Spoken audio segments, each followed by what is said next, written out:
Hey, what's going on YouTube, and welcome to what is another edition of the Hearth and Hammer podcast. My name is Pyromancer, and as always, I am joined by my co-host, Olwen. How are you, good sir?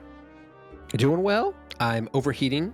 I have a fan below me, and I've had enough of summer. I'll just start there. I've had enough. It's hot, dude. But otherwise, dude, it's too hot. But otherwise, aside from that, I'm great. Doing well. We are back after a month or more. It's been a minute, hiatus. dude. Yeah, our last episode was full of trial and tribulation. It was recorded on June 8th. Yeah. 8th. It's been over a month. It's been, about a month and a half almost since then. So we're very excited. We're happy to be back. I've been kind of MIA. Haven't really been doing much in the way of videos. I've had to cut certain streams because, as many of you know, I have just moved across the gargantuan United States, 2,000 miles from the state of Oregon to the state of Illinois to be closer to family. It's where my wife's family is from, to get into a place that was not as expensive, and we have a child on the way in October. So yes, yeah, thank you. Little Narelle is supposed to be born on the 17th. So we will see. We'll see how that goes. Awesome.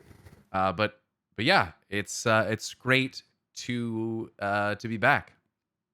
I know. I missed it. I was going through my podcast withdrawals because we actually were pretty steady on since February. We were just going. So yeah. It sucks to miss any. We want to be consistent, but shit happens. Yeah. But it was good. We got to reset. Yeah. We got to get out a big I guess it was a two-parter on Retcons. recording. Yeah, which if you haven't listened to it, listen to it. I feel like we had a fantastic discussion about what retcons are, how we talk about them in a critical way. There were some comments that said, actually, I'm going to be a bit more judicious when I approach one of these videos that says, worst retcon ever. So Instead that of just relieved agreeing me. with it. Yeah, so I felt like that was nice. Yeah. So, I mean, for us, it was nice to have a little break, but we're back into it. Yeah. Back in the saddle. Absolutely. Yeah. Like I said, I did the move. It was pretty crazy. A lot of driving. Never driven that far. It was about 30 hours of driving overall, over 3 days. Damn. So about 10 to 12 hours a day if we do stops included. We got here at like 10 o'clock at night after a bunch of issues. On the way here, our camper slide out, not sliding all the way back in, which you can't drive like that. Nope. So Nope. spent about an hour in the parking lot of one of the hotels that we stayed at trying to get that sorted, and that was very stressful. And then when we got here, like I said, at like 10:30 at night. It was so hot, it was so humid, which is abnormal for this area. But heat waves have been a thing all over the world. And I know you have some thoughts about that. And when we got here, I had been told by the landlord, which is such an insane word that we say, but what are we, peasants at this point? Insane. The landlord. The landlord. I shall work your land like the yeoman, the peasant that I am. Make sure when you're out there, you till the fields and clean up the donkey pies, if you would, please. We cannot have the neighboring kingdoms witnessing such vile things upon our land.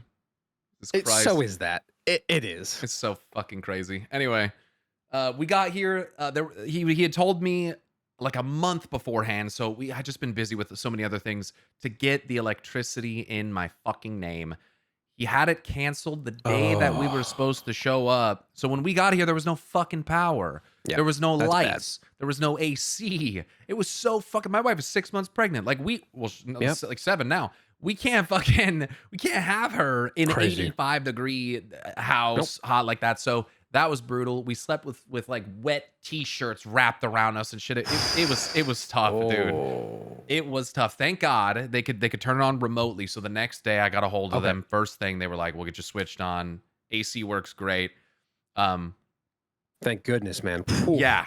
We're liking the new house. It's definitely smaller, but there's a certain charm to it for sure. We got a nice big backyard and the neighbors are quiet. Nice. We live in a teeny little quiet town, so neither of us mind that at all. We're like 15 minutes from like actual town, from like the bar we're in, the grocery store and all that. So it's been good. And as you can see, I've got shelves in here now. I've got wrapped, things to go on the wall. But I still have plenty of boxes, so I haven't really been able to unpack anything in the office. I pretty much just got like the desk set up, and we just got our washer and dryer put in today. We got our couch moved into the house today. All of our U-Haul pods are empty. It took us like that's good. Took us like a fucking week or like 2 weeks to get them bitches full, but then it only took 3 days to get them emptied, so that was nice. I mean, that's excellent. That's good. You guys are slow and steady. But it's so brutal to move. All the moves I've done were always, it's never easy. It's always hell. There's always a problem. No, I've said it before personally, but I do not envy you guys. So like, good on you for getting through what is sincerely like sometimes the most stressful thing in the world, especially like I'm kind of a homebody now, and I get so stressed when I don't know where my stuff is. It's like a thing that I have to remind myself is like a part of life, but I lose it when anytime we have to move stuff around or you're selling stuff, whatever. I'm always like, oh, but is that box in the right place? Did I have everything right? And then the move itself is hell. So no. And I'm used to moving like from one part of town to the other, or from one town to the next. For sure. A move like this is crazy. But across, like that. Yeah, that's serious. That's the serious move. Yeah. If you're moving across the country in not a Winnebago. Was it a Winnebago basically? No, we pulled a 25-foot camper trailer with our vehicle. Right. But we couldn't sleep in it because we ended up having to pack things into it because we were gonna get a trailer to pull on our other vehicle. Then it turned out that it could barely pull the trailer itself. So once you put weight in it, it can't fucking pull. It can't pull anything. It's a complete fucking waste. Right. So, but nonetheless, got there. Yeah, we are here. It's humid. It's hot. Yeah, it's getting better though. It's getting better. It stormed for like I felt so bad for our dog Olive. We have 2 whippets, and she does not handle thunder or fireworks very well. We arrived on July 1st. It stormed for 3 nights in a row. Yeah, and then it was 4th of July. And I just found out. I mean, at least in this area, it's been 4th of July every Saturday since. It's just fucking crazy. They just set this shit off every damn Saturday. It's like, when are they gonna stop? That's funny. I grew up near like a college, like in the college town, in Colorado. I grew up like in this part of town, and like it was like that from March to like August. It was just like, when are you guys gonna stop shooting off rockets? What is going on? It's just not even allowed. What the fuck are you doing? And they're just doing it, and for us, we had the same thing, not for the 4th of July, but for the 14th, which is because you're not in the US. Bastille Day. Yep. So Bastille Day is their Liberation Day or whatever. I don't know. I call it Liberation Day, Independence Day. But same. We had like a full week, and we got little kids who are just trying to sleep and it's just popping off, and we are maybe like 5 minutes from the sea, and that's where they shoot them off on the beach. Yeah. So it's just. That kind of brings me to, I think, our summer chat. We're gonna have to have a talk about summer. And actually, it'll actually bring us both exactly to where we want to be, because we're just gonna do our buy and sell segment real quick. Yep. Right up here. I'm just gonna go ahead and go first here.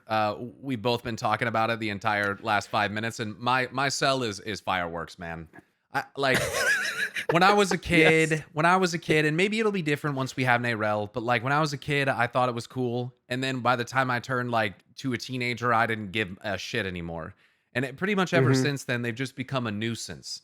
They're loud. They're not only air pollutants, but they're fucking noise pollution. It's just, you got people with dogs or kids or people with PTSD. Veterans are fucking struggling when they hear some of this stuff. Like, that's horrible. It's just the fucking worst. It's one of the things that I like about some of the Eastern countries. They do like drone shows, which I think are sick. That's cool. Yeah, they can do some really cool stuff. Like, I just don't care about all the sounds and the fucking light. I just don't care.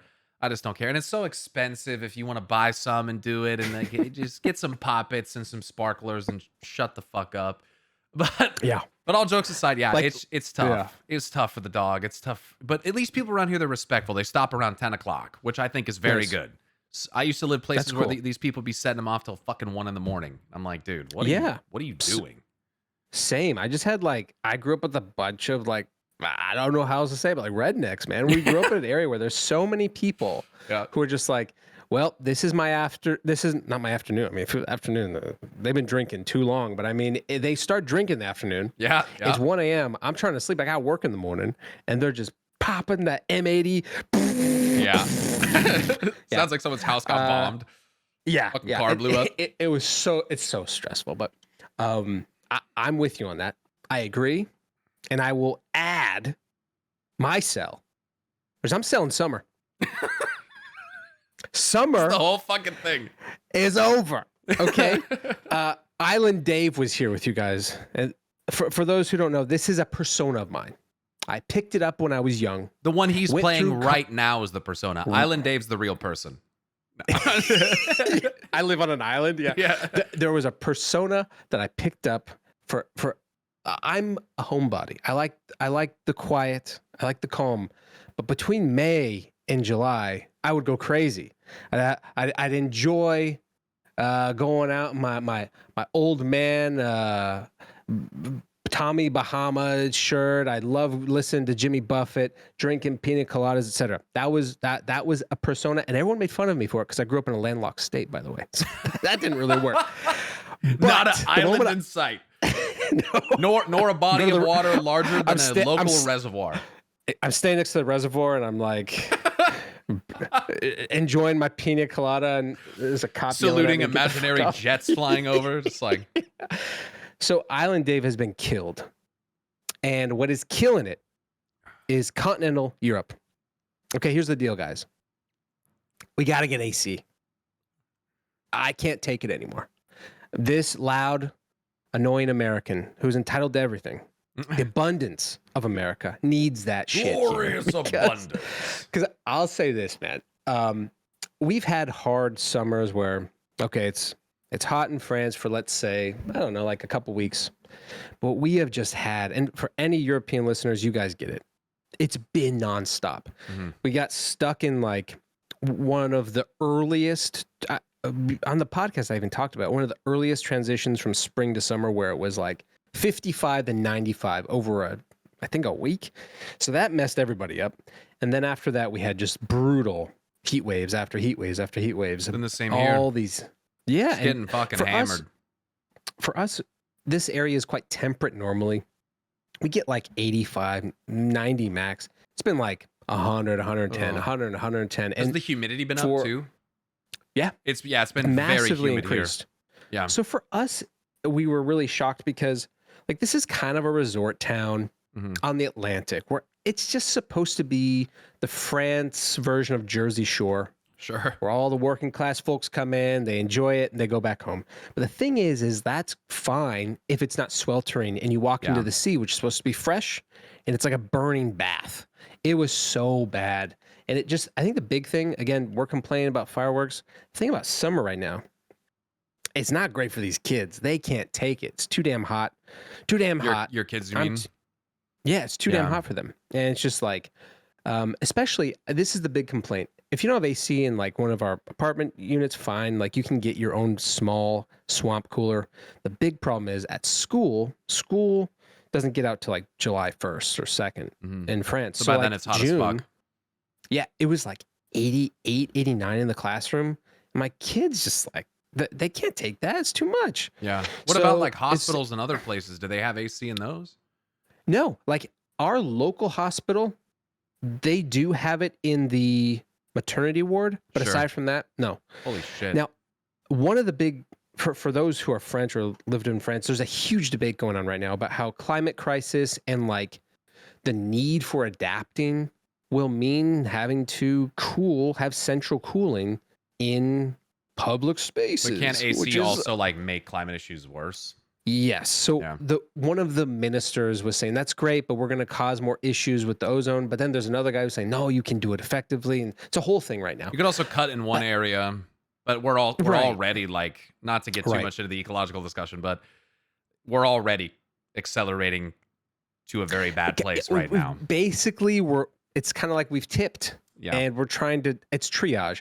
The problem too is in a lot of these places, it used to be like they'd have natural cooling. Sure. So you could just open up your window and have a nice breeze, whatever. Or certain buildings. I know that in China and other places like China and Japan, they have like natural old school, like stuff from like the 13th century, these old school buildings that people live in today that have like this really cool like wind current that goes in. I think in Saudi Arabia they have this too, where it's like a wind current goes in and it cools as it goes down into the houses. So they have some things like that. But if you're being operated on and it's 94 degrees, I don't know. It's just, so it's those things that I would sell. Okay, Sure. guys. Island Dave has a bit ado. I'm ready for it. And on that note, I mean, look, on that note, literally the two things that we're selling and I'll do some buys in the future. I feel like I've sold every single time.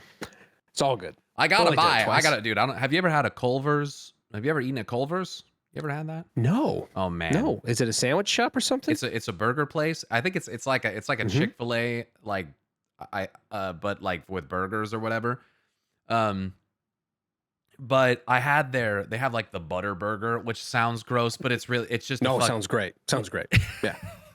It's just a fucking brioche bun with some butter on it that they toast. That's why they call it that. But I had that. It was very good. They do like butter. They do like crinkle cut fries and shit. Like, very good. I'll say very that good. I will buy on this. I will buy. Y'all gonna make fun of me, but McDonald's milkshake. Here in France is they have a beautiful right now. Beautiful. They got a lovely strawberry banana right now. It's amazing. Ooh. Yeah, when their ice cream machines and stuff like that are working, it's great. When it's not so much. And you know, I've been to many places in the world. I'm a well-traveled guy, and I can tell you, France McDonald's hits. It's different. I can't explain it. That is one thing I would like to be able to do is like try the different menus in different places for stuff like that. It's so good. Yeah. It's so good. I mean, there's probably different restrictions though, because you're like in a different part of the world. Yeah, for sure. Like quality is better. Yeah. And I think like it's something as simple as you get home from the beach, you're just sweltering and you just walk to your local McDonald's, it's close. Or we take the kids in the car and it's just so nice. Yeah. And my wife makes fun of me. She's French. She's like, oh, why don't we go to like the local gelato place? That's like Ariel does not like McDonald's either at all, dude. And I said to her, I need my embassy. I need to have a sense of home. And my children are half. Okay. I have half-oos in this house. And they need to feel that. Yeah. That's fucking funny. But through everything that stressed me out, I went there and I just got a big bag of fries and a giant milkshake and just sat there in the car. Hell yeah. No shame. So, no shame. No. And what I was gonna sell additionally before I somehow got sidetracked into Culver's there, because I was like, I gotta have a buy. But anyway, the reason why is that you talked about summer and the heat. I spoke about fireworks. You mix those two things together, if you're not careful, you get fires. And that's one of the things that happens a lot in the Pacific Northwest is a lot of fires, a lot of wildfires, forest fires. Right now, we're getting blasted here in Illinois from fires up in Canada. We're getting smoke down here. Now we're getting air quality warnings there. And as I understand it, in France, if you're not on the coastline, you're basically in the flames of the underworld. Yeah. There's 6 big fires, but they're at every corner of the map. So we are okay. Yeah. But we're in a small sliver. Yeah. Everywhere else on the map, it's just like red. It's horrible. Yeah. And that's not a sell, by the way, because obviously the fuck you sell a natural disaster. But I just wanted to say that like our two cells kind of come together for that. They do, because it's so annoying. And you know, I like to enjoy summer up until mid-July, and then late July I'm out. It just gets uncomfortable. It does. So I mean, we're gamer guys, so maybe that sells those cells make sense, right? So there you go. Yeah. Here we are inside. Well, good. I have it. Yeah, I have a sneaky buy, but we'll buy it. Let's hear it. Next time? I would say. No, this is a sneaky buy. Okay. It's a segue buy. Sure. And that is that we have our logo. Oh, yeah. For the podcast. Yep. And I will buy this every day of the week. Yeah. I will buy it on a mug. I will buy it on a hat. I will buy it on a t-shirt, because we're gonna show you guys. Yep. We'll put it. It's I'll put it. amazing. I'll put it right up here. Actually, no. It'll be this way because I'll have the cameras reversed. Beautiful. Right over here. Absolutely we got our stellar logo. work. By our homie Joel Robertson. We're gonna put his info down below. Joel's an amazing artist. We got. By the way, let me pause here. Everyone who sent in stuff, you guys are awesome. Yep. Really appreciate it. It was tough. It was really hard for us to decide, but in the end, it just all came together. We got so many mock-ups, and by the end, Joel was the winner of this competition. Yeah, his concepts were very good. His initial sketches incredible were work. like really good. Yeah. So he has an ArtStation link that we'll link as well. And if you ever want to get in contact with him, we'll also have his commissions email. Yeah. But it's so sick. I'm buying this every day of the week. We love it so much. He was great to work with. He's still working with us, like helping with other things on the side with our logo. So some different resizing and stuff, so it'll fit better for like the podcast logo and everything. And if you end up getting a hold of him, feel free to tell him that we sent you. And hopefully you get some amazing work done by him. Yeah. But he's so good. That's goes hand in hand with what you were talking about. You know, it's such a good logo. Put it on a shirt. You could put it on a hat, a mug, a pint glass. And on that note, we are officially launching, and this is just the initial summer launch sale that we're doing, a Hearth and Hammer and actually just Pyromancer merch store over on Fourth Wall. And for now, we'll have our logo on some t-shirts and you guys go and check them out. You'll have the logo on the front as an option, the whole front, small kind of pocket logo size, Hearth and Hammer on the sleeve. And you'll see it here. Yes. Here. Or there. For you, it'll be over there. Yeah, that direction. Yeah. Nonetheless, you will see it and you will like it. Yeah, because I'll just put it up on the screen. This stuff is so good. Yeah. We are so happy to have worked with Joel on this. Amazing artist. And our thought for a long time was we want to actually give you guys stuff. Yeah. Especially, there's a lot of people that listen to this that will be at BlizzCon and want to hang out. Yeah. And I think this is one of those small things. I love buying merch from my favorite football teams, creators, all these different like fandoms, and I just hang on to that stuff, and it's always good memories. And yeah, we are so stoked about this. Pyro's going to have his original work for his channel, and then we also have the Hearth and Hammer. I suppose the Hearth and Hammer collection is what it's called. So yeah, we have that. Right now we have 5 items, but we're gonna keep putting together more stuff. At some point, I think we may even ask if there are specific things you guys are looking for. So yeah, great idea. Yeah, and so like I said, we have a little launch sale going on there. Jump on it, get it at a little discount. Support us. Show off your Hearth and Hammer swag if you're interested in that. And as of right now, there's just Hearth and Hammer stuff on there, but I have other art pieces that I've paid for, like the art that was actually used for my sleeve for Final Fantasy XIV as Art of the Ancients, of Themis, of Vana, of Hythlodaeus, of Hades. So you'll want to check that out if you're an FFX IV fan. And then I'm looking at getting maybe some of my emotes upscaled and put on some shirts. Or I have some other original art that I've had done over the years from other people. So lots of potential things coming on there that you can look forward to. But I'll have a link to that down in the description below. And thanks so much to OLWENN for doing the work to get all that set up. I've put it off for happy to help. So fucking long. So no, it's all good. So long. I'm happy that the merch store is up. It looks good. It's a good start. So, yeah. In addition to that, we recommend that you join our Discord. It's just discord.gg/pyromancer. That's like my main Discord. You can go in there. You can chat speculation. You can submit reaction requests for the live stream.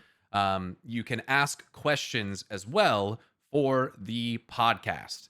So we do have a mailbag Monday episode incoming probably next time that we record. We'll take some of your guys' questions and we will answer them. You can also send questions to our email at hearthandhammerpodcast@outlook.com.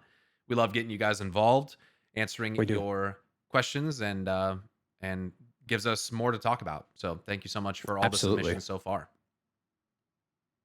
Yeah, it's been great so far. Happy to see everybody's interested in being a part of the show. We've gotten a lot of cool emails. A lot of folks are just fascinated in like how they can somehow be a part of this, and it's just by doing all those things, being part of the Discord, reaching out to us. So thanks for being a part of this. It's been really fun. Hell yeah. Today on the Hearth and Hammer podcast, we've just been kind of shooting the shit so far. But here on episode 9, we actually do have our second interview with one Nathan Landel, who has done work with our first and last person who we interviewed, Dan Olson from the Folding Ideas YouTube channel, an immensely successful and popular YouTube channel that's made videos like why it's rude to suck at Warcraft, for something that you might be familiar with. And we're very excited for that. We're going to be bringing him in shortly, and we'll give you a bigger rundown on the work he's done, a little bit more about him, and we'll jump into the questions that we have for him. So we're going to be talking raiding. We're going to be talking Warlock stuff, which I know some of you will be very excited about. I used to make Warlock guides for those that remember. Then we'll be talking about, what it's like to be part of the Race to World First, behind the scenes and part of a higher end guild than either of us have ever been in. For sure. Yeah. And then some of the content that he's contributed to, whether that's his writing or voiceover work that he's done for it, narration work for it. So yeah, we're really excited about that. And thanks to OLWENN for again facilitating the interview process pretty much entirely on his own.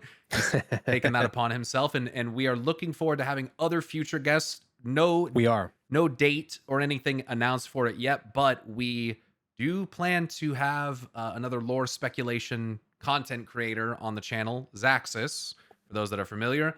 He's been putting out absolutely insane banger videos. I think some of the best speculation videos, if not his most recent one, if not perhaps the best speculation video ever made. I can't get over it. Yeah. His production quality is just unreal, dude. Like, it's just... Yeah, he's at this point, he's got to be like working in Hollywood. You know what I mean? I mean, that was just like, I was like, what is this? Yeah. We're old, dude. There's these young kids, man. It's crazy. But Zaxxas will be fun to have. We're working on other ones as well. So by the end of the summer, hopefully we will have rounded through a handful of guests, which is nice. And also our hope is to end up getting into 12.1 with some deeper thoughts about the lead into 12.1.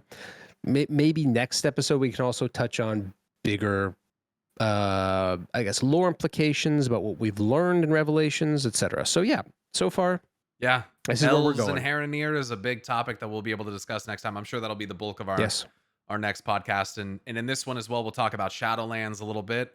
In retrospect, and get some different opinions and views on that. So definitely a lot to look forward to. Thank you so much for joining us for the opening segment of the Hearth and Hammer podcast, and we'll be joined here by Nathan shortly.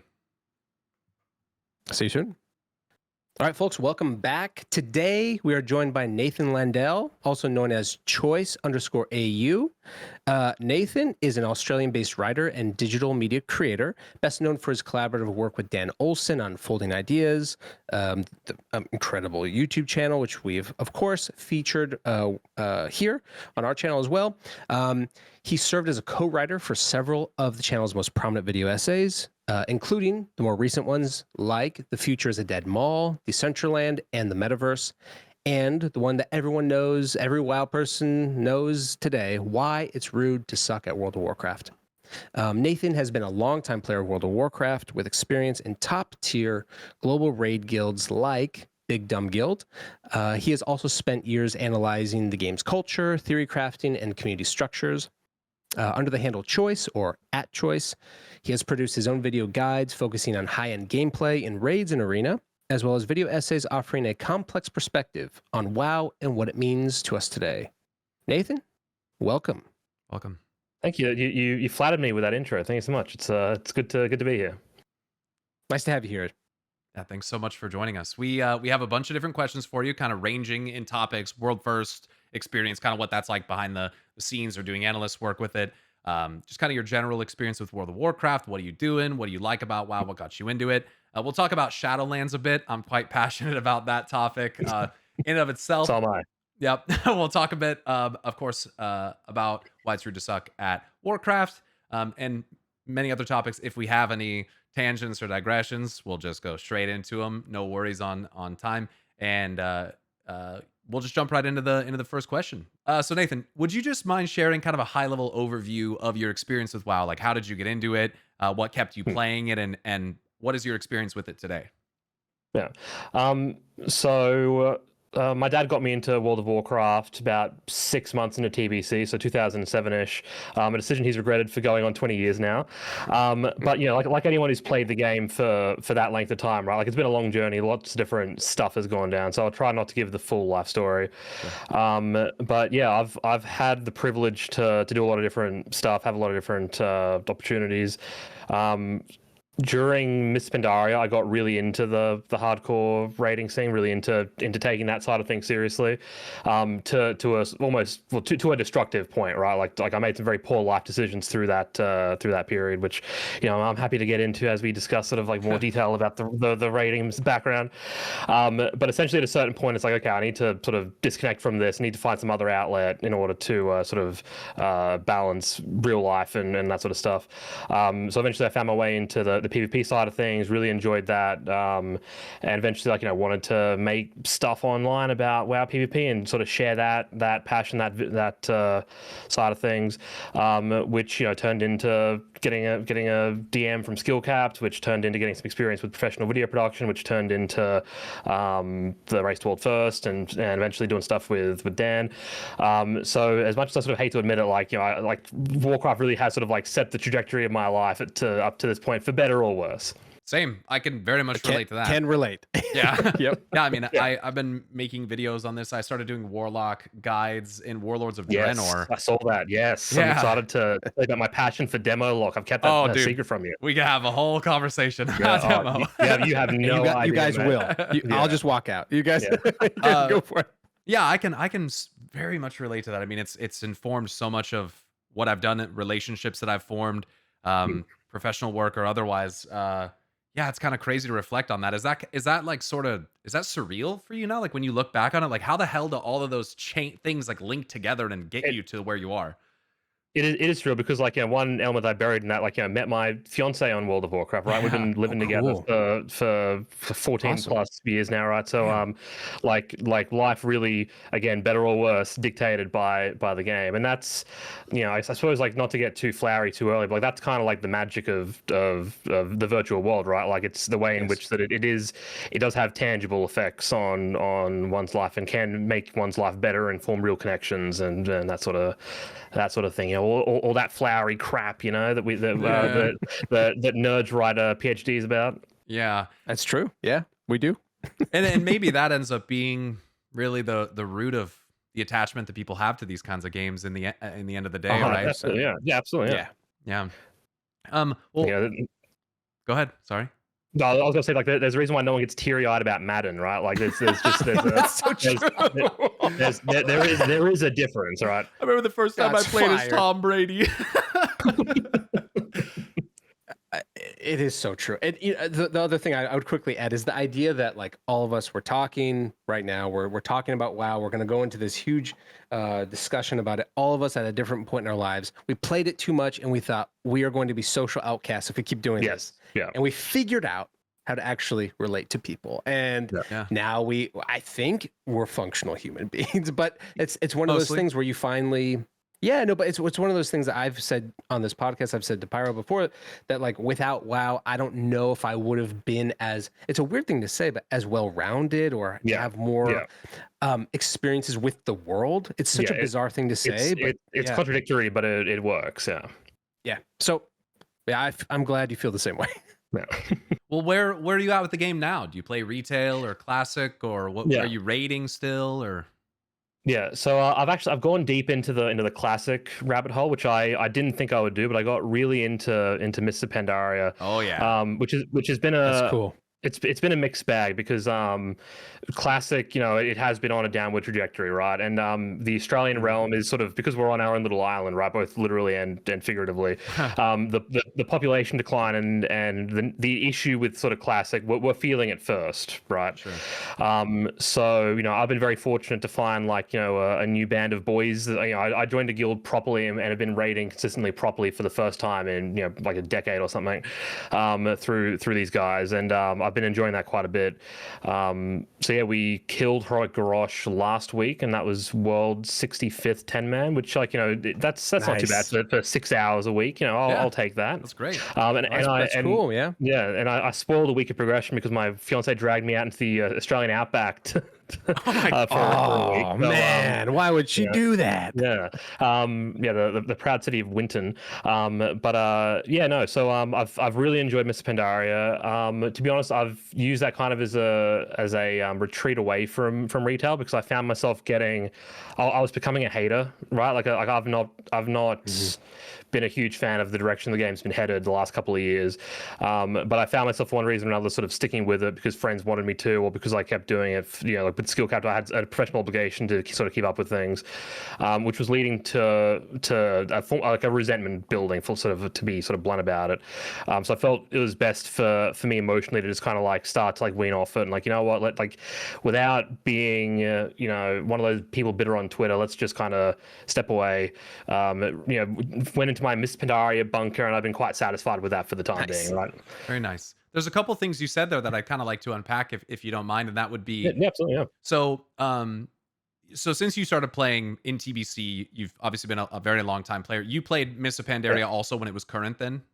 Yes. Essentially that period was right after I graduated high school and sort of got control over my own time. Yeah. And so I made the wrong decision to join the best Australian raiding guild at the time, and got sort of way too into that. Like, you know, I'll be fair income. I got kicked out of university because I wasn't turning up to exams in order to day raid. That's kind of what we're dealing with here. And that was the wrong decision. But it's, you know, it's there are worse, you know, sort of mistakes to make at 20, right? Like there was no hard drugs. It was just heroic Mugashan vaults. It's a pretty hard drug. I don't know, man. That's pretty hard drug. Yeah. 20-minute pulls on Char of Fear, pretty rough. But But yeah, that was. I ended up doing all of Mr. Pandaria, finished at World 14th in Highmall, and due to sort of personal reasons with the guild that had gone down, right? Like two 10-man guilds that weren't really compatible had merged together to make that happen, and it became a space I didn't want to be in anymore, and it seemed right to kind of like, you know, go rebuild the life after tanking through university the first time around. So yes, that was my experience in Miss Pandaria. I joke with my new Classic friends that like, if you had to pick a period to ruin your life playing the game, MoP was a pretty good time to do it. MoP was so good. That's when I started the game. Yeah, so some of those guys, they're like, you know, teenage, like their peak was Hellfire Citadel, and that's really sad. Like that's they have these tragically nostalgic memories of Mythic Archimond. Like that's like Hellfire Citadel was the greatest raid of all time, and it's like, oh my god, I'm so sorry that you feel that way. I don't know how we didn't fight Grumman Hellscream as the last boss. I really don't understand and then the following expansion is called Legion, and you don't fight Archimond. Like what is that? Yeah. Let's not talk about this is the Shadowlands one. That was right about the time when they took away Metamorphosis, if I'm remembering correctly. That's all right. Yeah. So that they could strip it away for Demon Hunter. Yeah. How do you find your experience now playing Classic versus when you experienced it the first time? Is it like the same, or there's obviously differences because it's all solved, right? Yeah. It's absolutely solved. I think one thing I find interesting about MoP is the way in which the hardcore instrumental play stuff that we sort of spoke about in the video has cooled quite a bit. As the raids have gotten harder, the characters have gotten harder to play well. It's sort of the ability to clear the raid in the first place has gotten a little bit more difficult, right? So participation's way down, and so you know, clearing Heroic Garrosh week 1 is asking quite a lot of the average guild, right? Especially in the 10-man. He doesn't scale especially too well for 10 man. Yeah, no. Yes. Like if well, one thing to know actually while we're talking about that actually, MoP Classic has like solidified 10 men harder than 25 man. Like that was a thing that that was sort of a hot take back in the day. But going back and revisiting it, like more 25 man guilds have killed heroic Garrosh than 10 man guilds. Yeah, and even the bosses that come before it, a Siegecrafter, Black Fuse, and Paragons are not easy. Yeah, no. Just even at like a fundamental level, like battle reses, right? Where it's like, 10 men, you get the one battle res, practically, you almost never see a second res. 25 men, they get 4 reses on any decent pull. So that is a significant difference. It is disproportionate.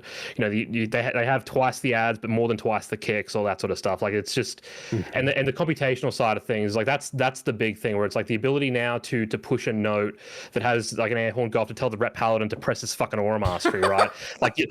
like that development alone has like broken Siege over its knee, because you remember like that was a period where there was so much utility, like defensive wise, like smoke bomb being 20% DR, right? Like we had utility coming out of our ears back then, and it wasn't that it wasn't getting used in like at the time, but the ability to use it properly now is just so much easier now that we have those assignment sheets and all that sort of stuff, right?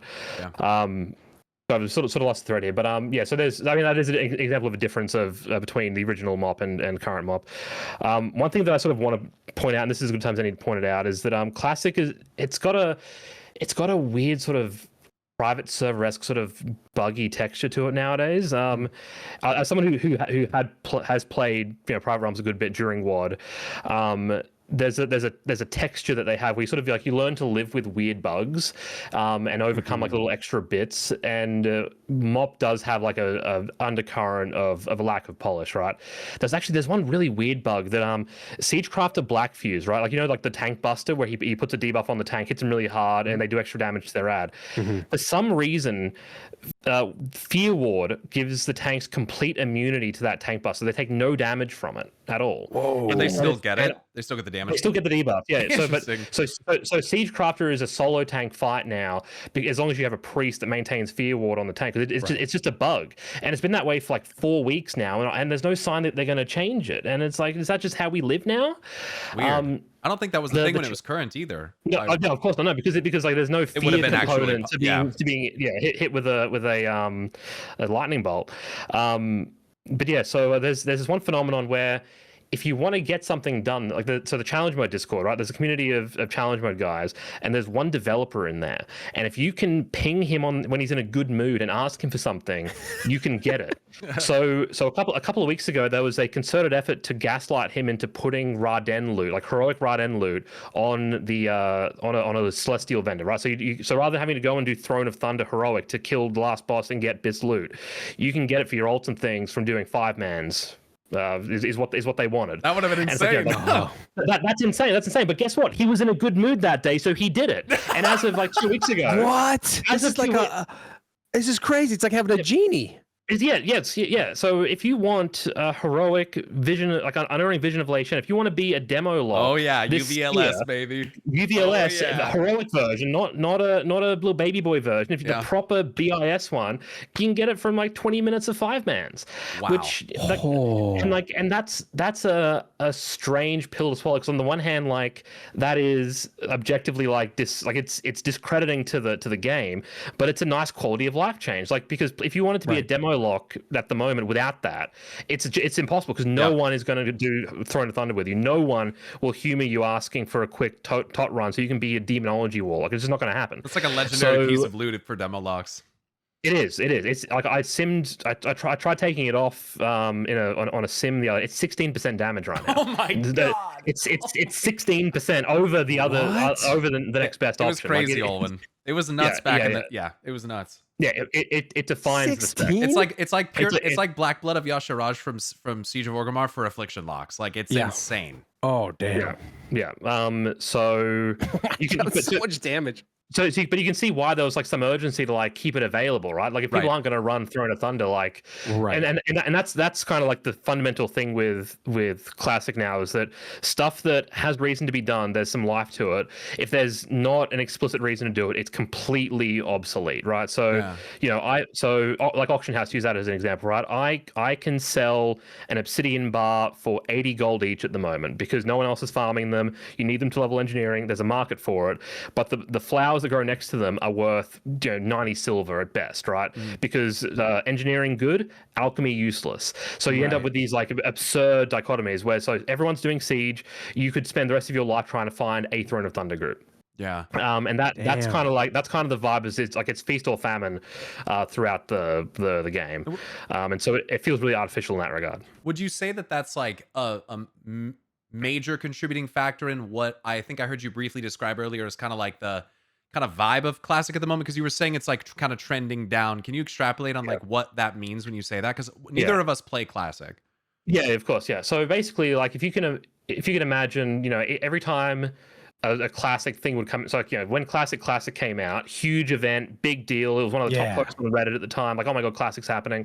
It was a huge thing. Then it decline. You update, big spike. Everyone, TBC, that's cool, that's fine. No, let's do Karazhan. Then decline down. People didn't want to do Sunwall GDKPs. Oh my god, Wrath Classic. That's the big one, right? Like everyone loves Wrath. Big spike there. Decline. ICC. Oh yeah, whatever. And so each expansion, we're having a peak, but that peak's a little bit lesser, right? Particularly like Cataclysm onwards, right? Like Kata was a non-event, right? And likewise, MoP had a lot of cold water poured on it by Remix, like less than a year earlier, right? Yeah. So that robbed us of the tourist market. So MoP in its launch form still had like a decent pop, but each one like you're just getting a little bit less from the peak, and so Siege has like a real sense of finality about it, right? Our guild's talking like a funeral in a way. Like no one wants to be like, oh yeah, I'm not turning up to raid soon, but there's a sense of like, hey, like once we all have our mounts, who knows what's going to happen next. Warlords Classic is a weird thing to pitch. So much missing content. Yeah, so because like Warlords, like obviously like, we can speculate about like the wars that we could have had, but the Warlords that we got kind of high key sucked, right? Like there's some great raids. Like, that's and CMs were good. That's about it though. Yeah, so okay, Imperator Margok top 5 encounter for me, right? I love Blackhand. Yeah. Yes, Blackhand's great. Yeah, Blackrock Foundry, very popular raid. No issue with people who like it. Triple chaos wave demo at that time, dude. Fucking crazy. Oh my god. And I loved Highmaul too, man. That was so much fun. Yeah, and apparently Hellfire Citadel is the greatest raid of all time, depending on. Apparently, yeah. I liked HFC. I liked it a lot, but the Archimon ending is dumb. You either end it with Manaroth or you fight Hellscream. I can't. How do you have a whole expansion? Sorry, I just have to like. No. Go for it. You have a whole expansion like based on the concept of fighting these badass warlords? The one who stands at the helm of them all, the head of them all, on the box. He gets captured and then you free him and he's like, yeah, I guess we can be homies. And then you fight Archimon. Like, what the fuck? No. Even Dave Kosak in an interview when they were doing Legion, Dave Kosak, who was, I believe I've interviewed before, he was the lead narrative designer at the time, and someone asked him, like, is that canon? Because the Mythic, the Mythic is canon, and you fight him in the Nether, and he dies in the Nether.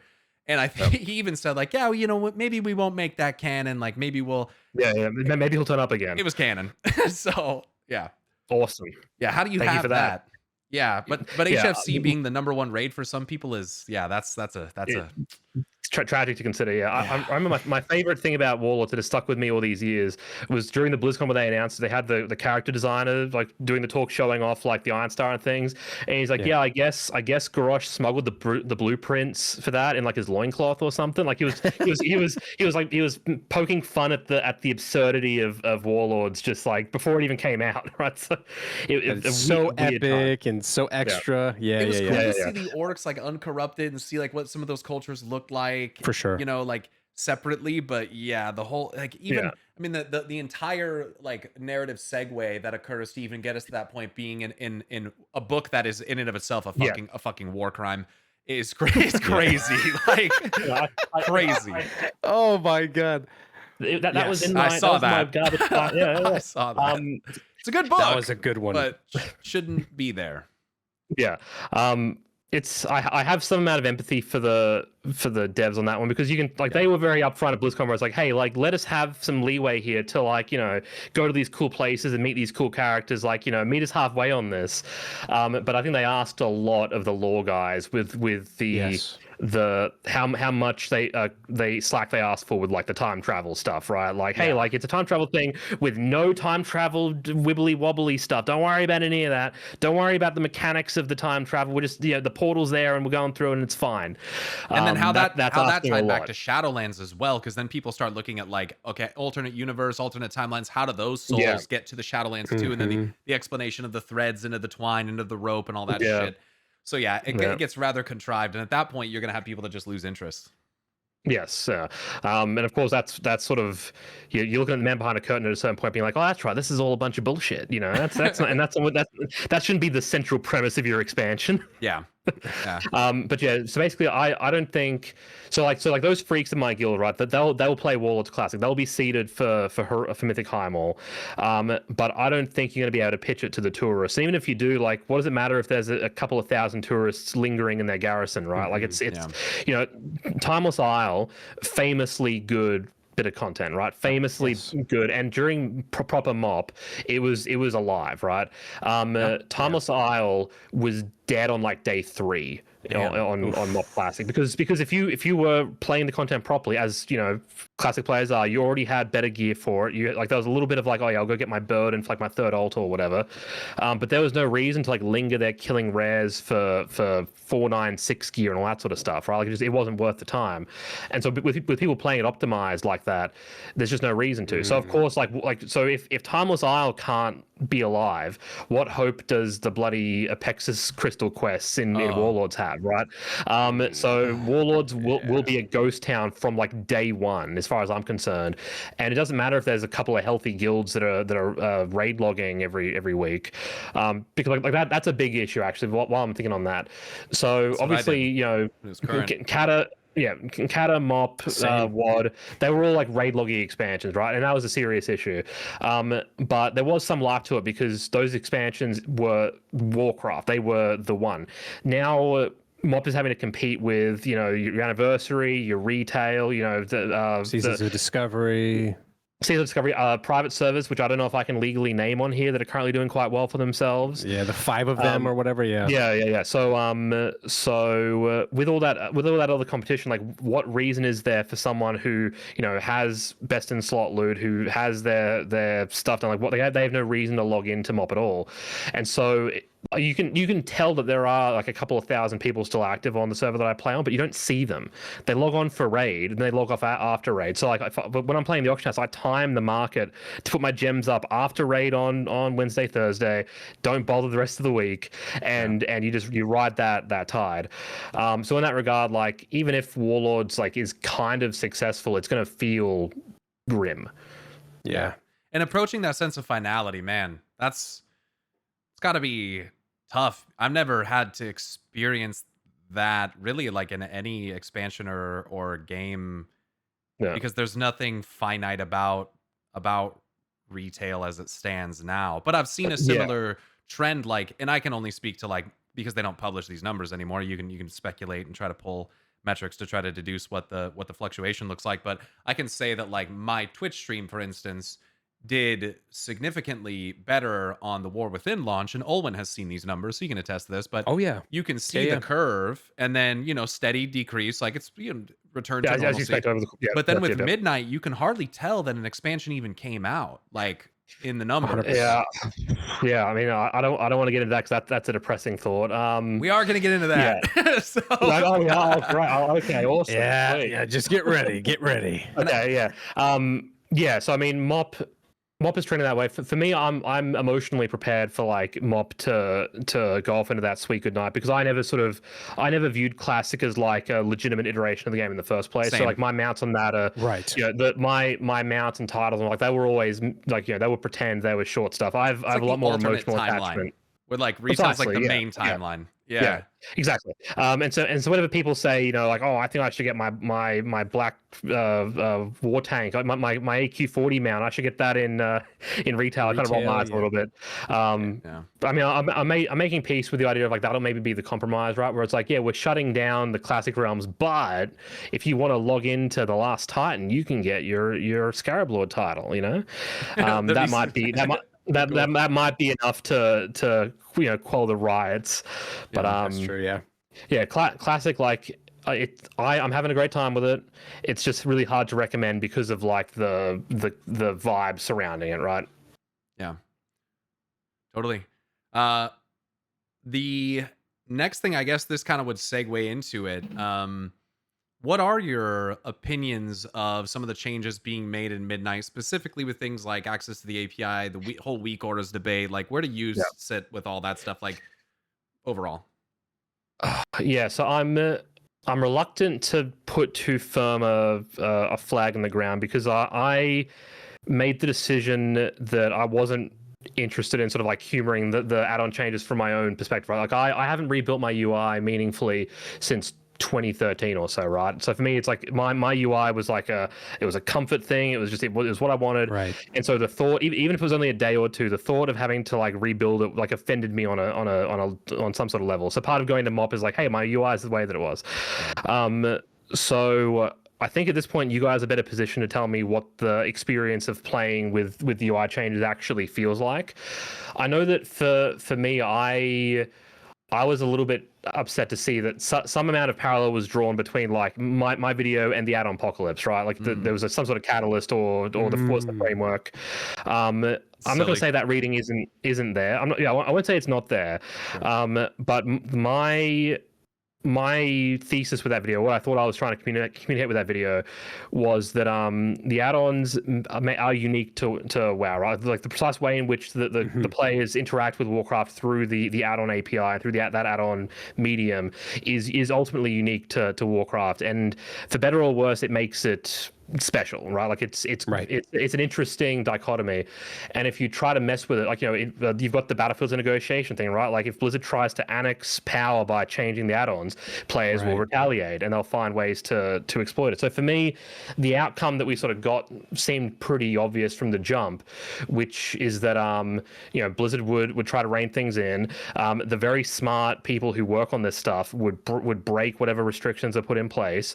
So the end result would be functionally the same, but it would get more hostile for the average person to work with. It'd be less user-friendly, and we'd all just kind of be a little bit more miserable as a result of the whole exercise without anything meaningfully changing.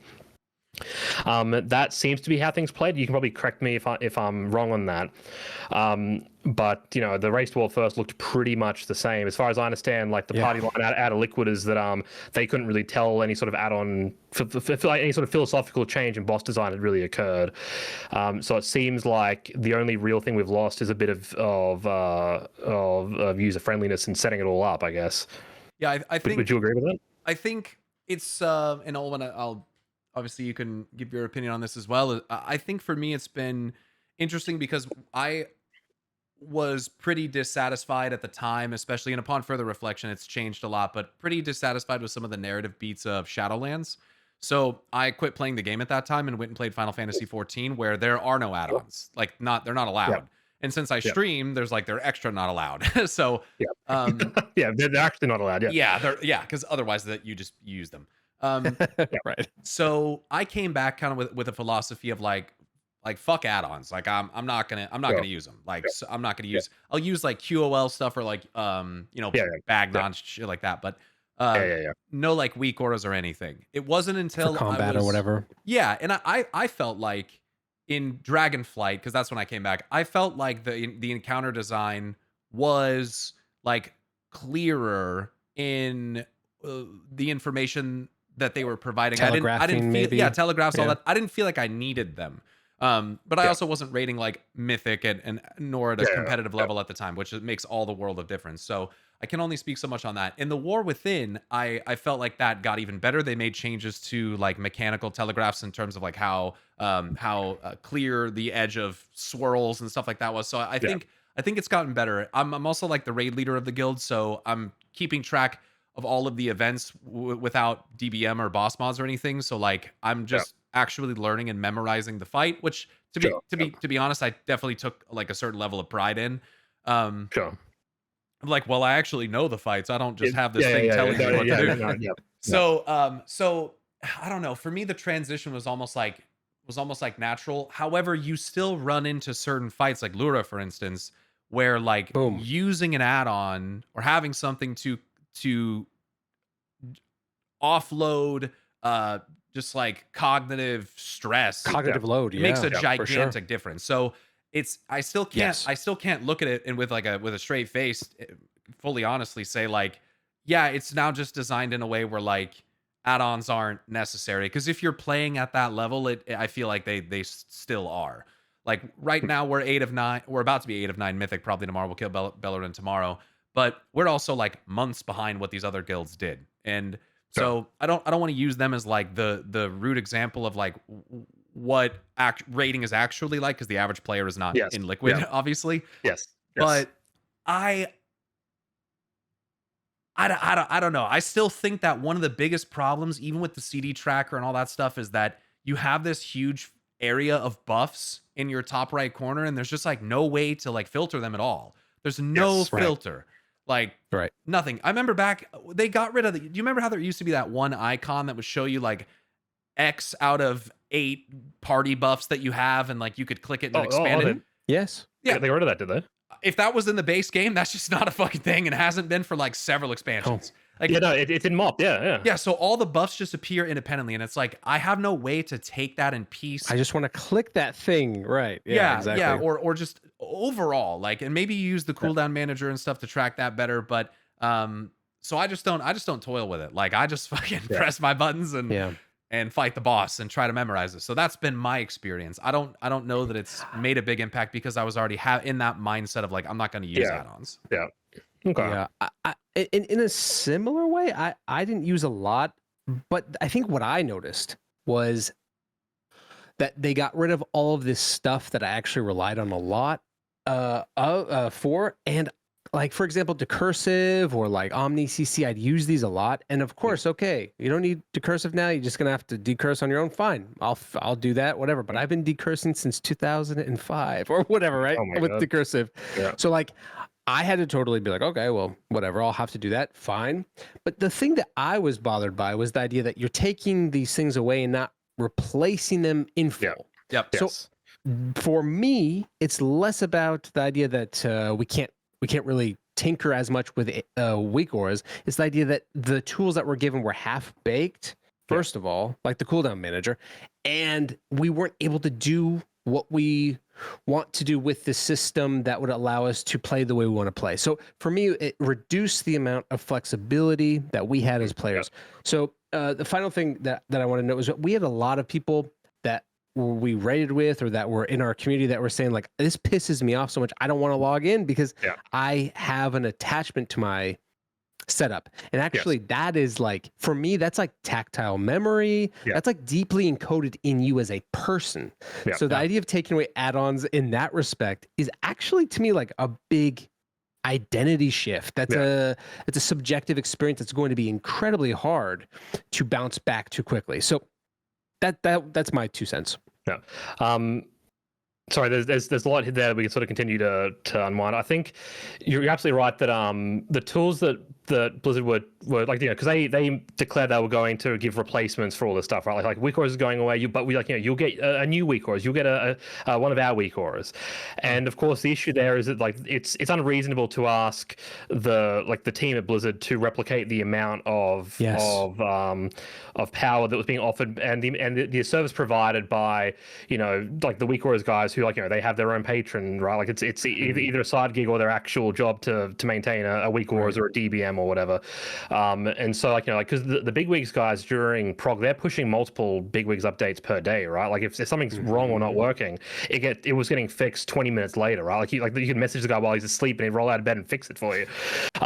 Not happening with Blizzard. That's not happening with Blizzard, right? So if something, because I remember like there was the announcement in the lead up, either shortly after launch or in the lead up to launch. It was like, hey, like by the way, our UI stuff is baked for the next little bit, right? Like we're not touching this for a few more months. And like an add-on developer wouldn't draw a line in the sand like that, particularly when it comes to things like, hey, like there are limitations to usability and things. Yeah, I think it's one thing for, as you mentioned about PYRO, like you made your own decision to like go without add-ons, right?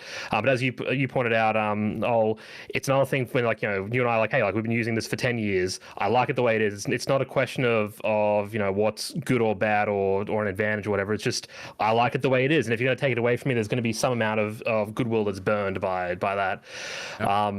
Yep. Yeah, it's... And is it actually resulting in the change that you want it to accomplish? Yes, like, right. Yeah.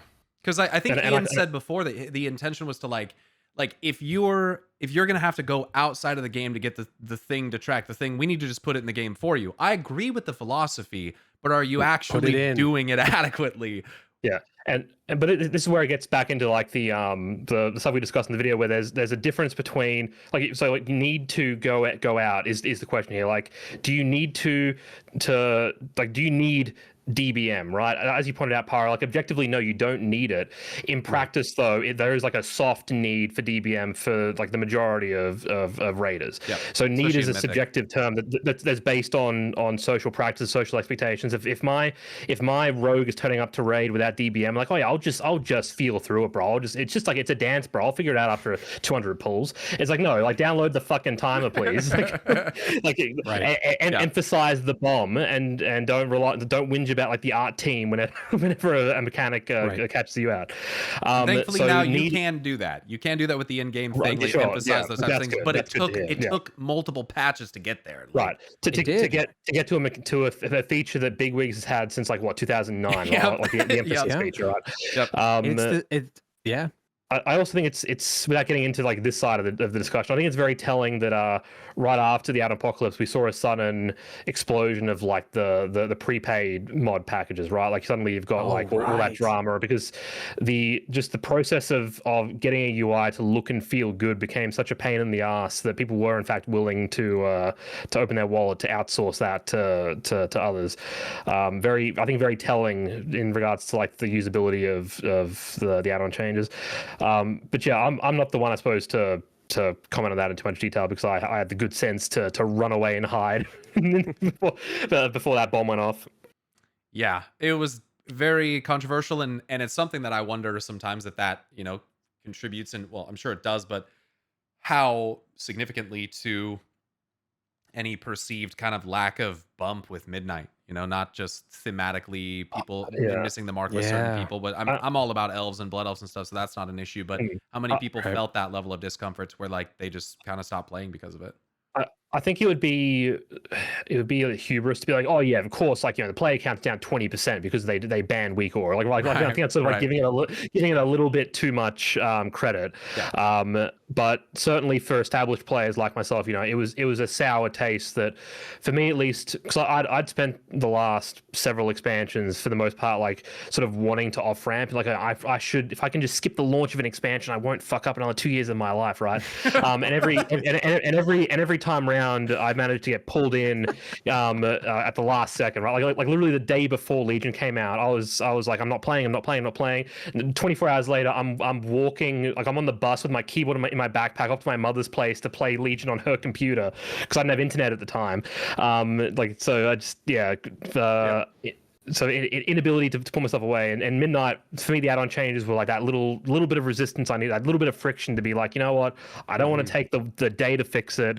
That's a good enough reason to ride out the launch, and here we are, managed to stay off it a little bit. Yeah, Warlords of Draenor or Legion version of me would be pissed. I would be fucking livid with the add-on changes, dude. Yeah. I tracked everything. That's because I was rating at like that higher end cutting edge like Hall of Fame kind of level. So okay, cool. Well, thank you so much for sharing your thoughts about that. Olwen, there is one more in that section. Do you want to do that, or do you want to just go to the next? Because I skipped over one actually because I felt like it flowed better there. It's all good. If you want, we can one quick thing. Yeah, go ahead. So one quick point I want to add to the add-on conversation, though, I think it's easy to forget about the accessibility side of things. As someone whose eyes have gone through it over the years, I think the ability to enable like add-ons as a tool of accessibility really is, it's hard to understate how like powerful that is for the right kind of person, right, for certain people. And I have a lot of empathy for people who may have been impacted by the add-on changes in that regard, right?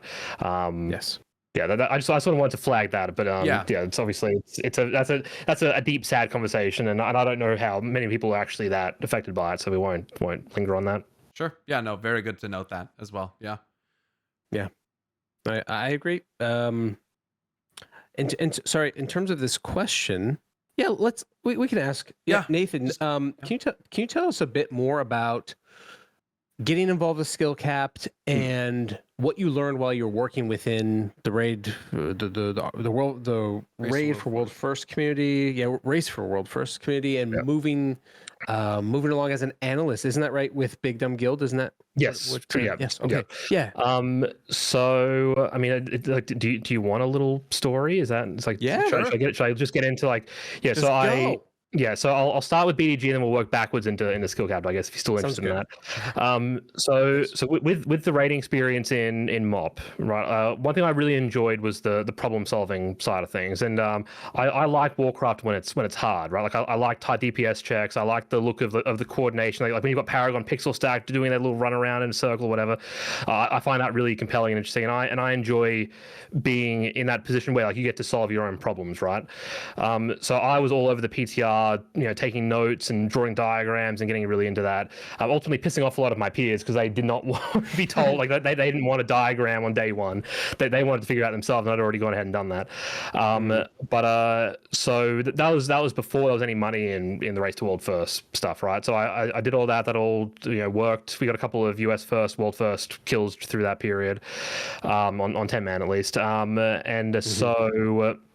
After I had stepped away, I sort of watched through BFA and Shadowlands as the Race to World First sort of took shape, and I was always curious about what a real actually there's now money in it. They've got sponsors, there's FTX money in it now, right? 21st man. 21st man, like what's that actually like? So I was constantly hearing the siren song of like, hey, you should go from being on the couch to like joining one of these guilds, right? Like how hard can that be? But always obviously talk myself down from that ledge. But then during Sepulchre, I saw BDG was recruiting an extra analyst for Sepulchre. And I saw that as like a dream opportunity to sate my curiosity on that front. Because BDG had just done Sanctum of Domination and they got World 4 sort of out of nowhere, right? And they'd either just been signed or were about to be signed after that by Golden Guardians, right? And so there was this emergent sense that BDG was going to be like a true contender in the Race to World First scene and like a true US second guild to compete with Liquid. So we had a lot of like really good players emerging, like willing to like give rating a crack. So that's the ambition guys like Ellesmere, Onesie, or like all those guys, Azuna. A lot of like really talented players suddenly joined BDG to sort of capitalize on that. And so BDG resource-wise was at the peak of their powers going into Sepulchre. So things from the outside looked pretty good for them, but internally they were actually sort of having a bit of a rebuild because they just lost their lead analyst, a guy called Bubba, who's still sort of spoken about as a bit of a legend in that space. He was the one that was credited for their success in Sanctum. So even though from the outside things looked good, inside they didn't really have a clear sense of like what Sepulchre was going to look like. So what they'd done is BDG had gone out and they'd found this analyst who shall go unnamed, but he'd said all the right things in the interview, and the guys were pretty confident like that he was their guy, right? So what they wanted me for was to be like that extra set of hands, essentially be like his assistant, and sort of be a chance for me to be that fly on the wall, right? So I was like, I was keen for that. Let's see how this goes. Sign up, spend the first week or two getting caught up on all the fights. And on the eve of the tier, I'm sitting in a voice call with them, just talking about something mundane, and I make a light joke about feeling like an imposter, right? Like, it's no real experience in sort of analyst stuff. I'm a little don't feel like I belong. And he decides to unload on me. He says that he has no idea what he's doing. He's a fraud. He doesn't like the vibe of the guild. He says, I swear to God, this is true. He says he does not like raiding. And I'm just, whoa, yeah. So he doesn't like raiding, and I'm like, what are you doing here? Why are you here? And like, for the money, and because he thought he'd give it a go and see if he has a knack for it. So day one of the tier, he gets into this bizarre one-sided argument with Sloot, the officer main tank, and he ghosts. He ghosts in the middle of Dorsang progression. And so this is like, the raid's going now. The Lozy and Impact, the raid leaders, like they're in the raid doing the raid. So I'm tossed the keys to BDG at the peak of its powers and told to like give it my best shot, right? Wow. So I can say I gave it my best shot, but like that's me figuring out like. So I am laying railway in front of the oncoming train while figuring out how to lay rail. Slightly stressful. That's a great metaphor. Slightly stressful. And so like when people look back and they look at BDG 500 pulls on Halandris, right? I take a lot of the responsibility for that because the guys, like it was a really good raid team that we had, right? Like a lot of those guys would graduate to be in Liquid down the line. Like a lot of them are still in Echo and all that sort of stuff. Like it was a really, really solid roster, but they were let down by the analyst stuff, right? Sepulchre, for anyone who's forgotten, pretty much consensus hardest raid tier of all time, and it stressed the analytics side of things, specifically the amount of coordination, like the loot management, like oh god, the splits figuring, like, splits had never been that complicated before, right? So we're figuring out how to do it while I'm figuring out just like the fundamentals of like how to do the role. Why was it so complicated? Because I've done splits before, but like one split. Yeah. So the issue with splits at the time was that because characters were not bound to like, because they could do bosses individually, you were able to specifically target. You could guarantee certain amount. So you could generate certain tokens and force them to certain characters. Right. So that was where like the helpers were at their maximum, right? Because what you could do is you could build a raid to guarantee 4 conch tokens to go to your 4 warlocks, let's say, as long as you had the horses to get it done. And so that was sort of like the issue there. Was like, how do you take your raid of 30 characters and get them all 4-piece, because those tier set bonuses were worth like 15% on the low and 25% on the high, and they were enormous bonuses. And so we had like our best enhanced shaman, one of the best enhancement shaman around, he didn't get to play that tier, and our elemental shaman had to play enhance because he got the good tier pieces, he got the good weapons from the splits. Our actual enhancement shaman didn't get what he needed, and so two of our shaman are really sad in Sepulchre, right? Shaman is always sad. Shaman are always sad. So like the loot side, the loot side of things like was unbelievably complicated to manage. So Blizzard has worked hard to make that easier as time's gone on, right? Like one thing is making sure that traded loot now ticks down in real time. So you've got like the 4 hours now versus the 2, but you can't mule them in the same way. Right. Because what you would do, less so in Sepulchre, but more so in like Vault, is what you would do is you would mule all of the loot onto dead rat characters, and they would sit there all week ready for you. So you would hold all the loot from all your splits, and then you'd sit down with one spreadsheet and do all of the optimization. That was the work. If you're gonna, that was the worst day of my life. Because like we were supposed to automate our loot distribution. Lozy had this vision for like, I'm going to sit down and I'm going to build a logic thing, and it's going to do like a first pass, and we can tinker with it. It's going to be great. Wasn't time to get it done, and so we had to do it all manually.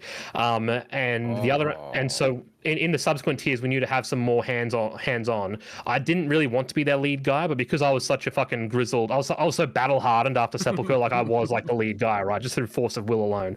And so no one had the strength of character to do loot that day, and so I did loot. And that was the story of how he was knighted.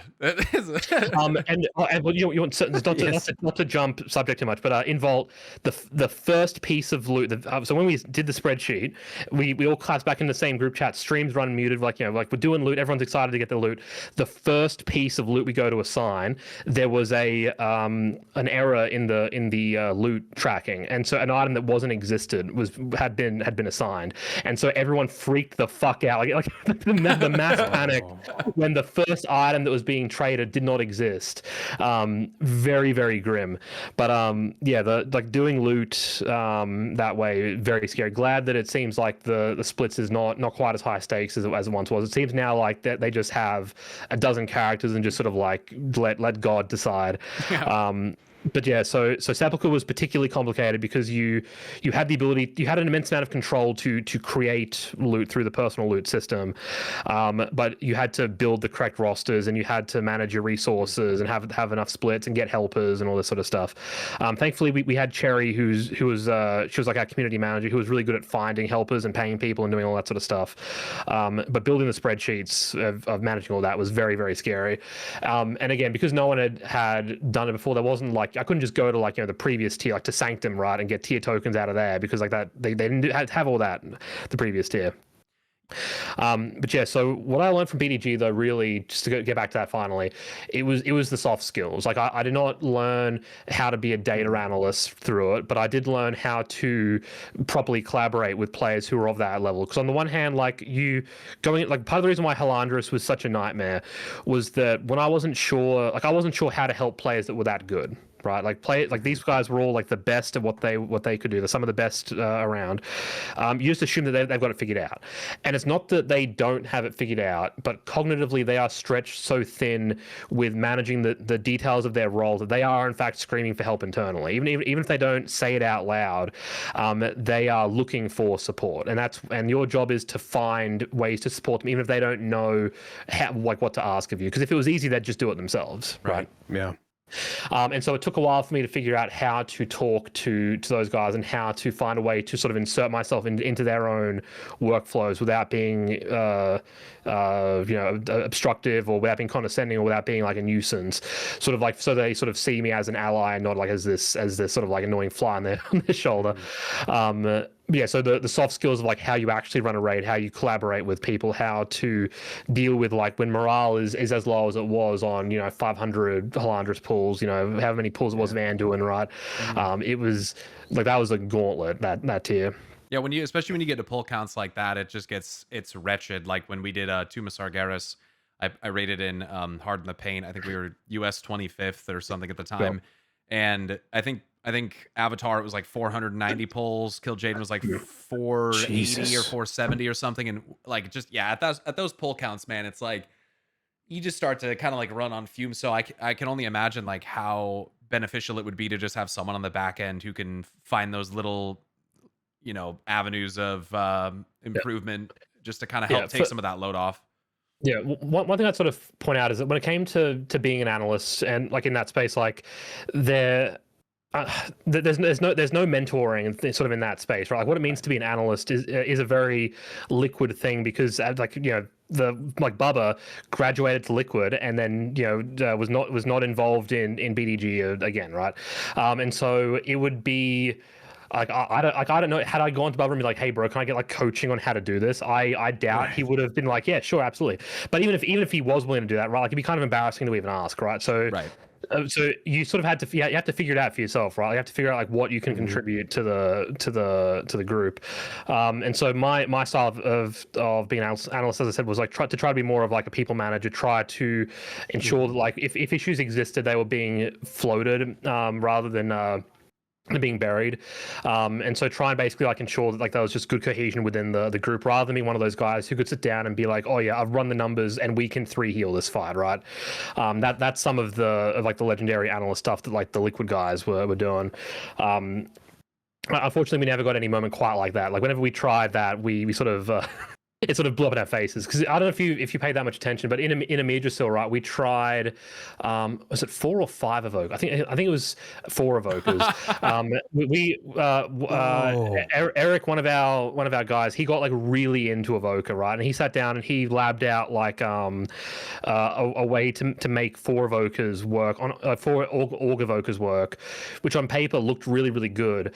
The night before the tier came out, they nerfed Evoker, and so on paper it looked just better. It's like, okay, if we can play this system and use, because we had bespoke software written in R and a WeCore thing that would like tell people exactly, like it was a dynamic empowerment assignment that would allow them to, it was a one-click thing where like it would be able to select the target for them, and like it was a computational thing that they were afraid to say out loud because Blizzard would break it or whatever. Right now, like, Blizzard can't even get AUG damage to show up on the fucking meter properly. Yeah. That's crazy, dude. So it worked on a dummy, and it produced results on a dummy, but like in practice, it was breaking constantly, and we had like 3 of our orgs were good with it. One of them hated it on principle, and that was enough to like just his heart not being in it was enough to break it in a way that broke everything. Like the actual software broke because his heart wasn't in it. That's how delicate the whole thing was. Oh no! And so we're sitting there trying to make 4 org work, just embarrassing ourselves. And I remember like Dratnos being like, "Yeah, they must have some secret tech with 4 org. I'm not really seeing it on paper, but like maybe it'll come good." And it's like, brother, I don't think it's going to come good. It was really sad. And what's unfortunate, that 4th org, Al, he was a really good S priest, and he was a real trooper to play org in the first place. And he ended up being sort of cast as the villain in that whole thing, because like he was the guy who wasn't invested in it. He was the one who wasn't really trying, but like he was put through it, right? Like he wanted to be an S priest. He had the S priest ready. Hey, you're an org now. Download this software. Use this mod. Use this weird thing. The fact he even stuck with it for as long as he did, I have respect for. Try to write it out. Like but that's the thing, right? Like doing like the proper theory crafting stuff is really hard, and I have a lot of respect for the guys who make those big gambles and get it right, because I made a couple of big gambles in my time with BDG, and the ones that hit, I still feel proud about to this day. The ones that did not hit, sort of like the what ifs haunt you, right? Like zigging when you should have zagged.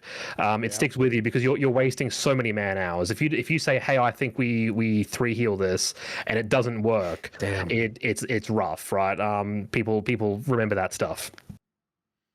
Yeah, it's so competitive, and it's so like sorry to jump in, but no, go ahead. When I think about this, I think about coaching in any sport where we've got World Cup, we've got people asking why certain teams didn't advance further based on like coaching and talent, and you've got like you're pointing out, like so much of what you're describing, which is like awesome that this exists, this analyst role.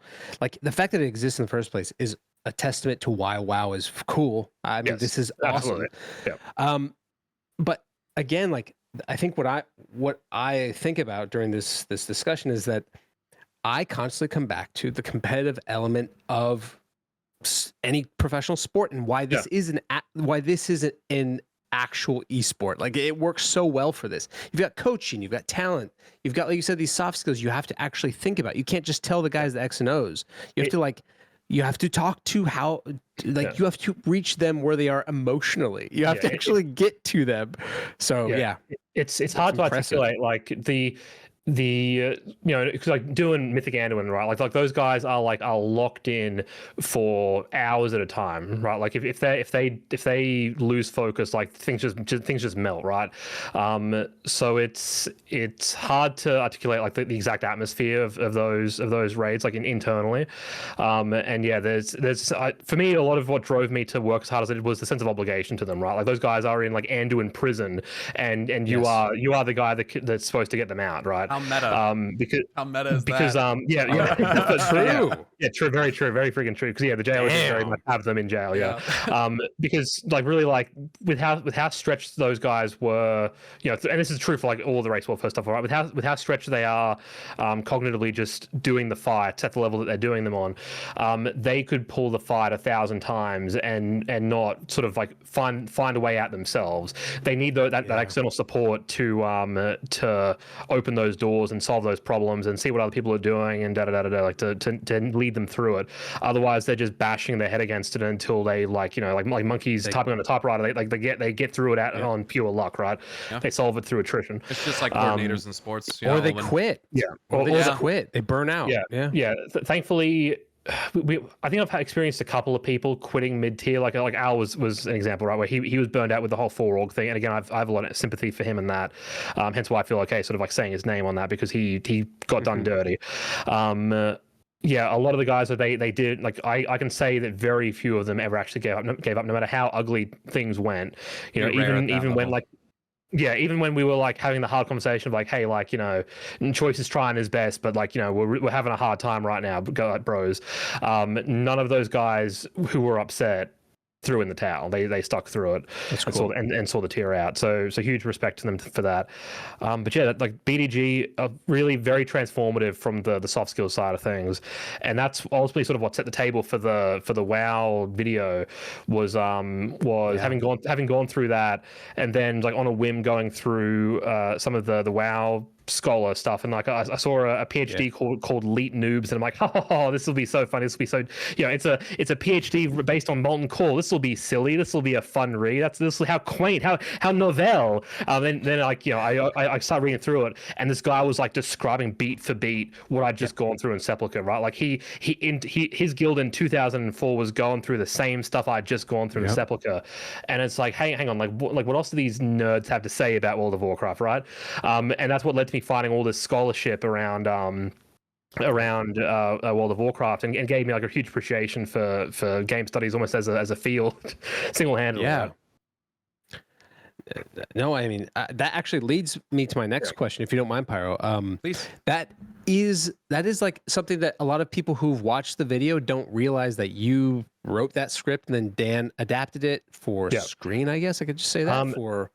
Yeah. So I mean, to give you some more background on that, so of course, not to jump back to the skill cap thing briefly, but just to fill the gap in. That's all. I was making my own silly little Warcraft PvP tutorials for the sake of it. Got a message from Skill Cap saying, just like, I like your comp names video. Do you want to come do some stuff with us? And so I spent 6 months, maybe a bit more, with Skill Cap, sort of learning the way to do like actual professional video production, right? Nice. And part of my of like the skill cap of it all was part of what I used to kind of like sell myself to BTG, where it's like, hey, I can coach people. Look at all this skill cap junk that I'm doing. That was sort of like the bridge between like my high mall stuff and into BTG. So by the end of Sepulchre, I had like that experience with BDG. I had the experience of writing videos, and I wanted to return to an add-on video that had been bugging me for a while.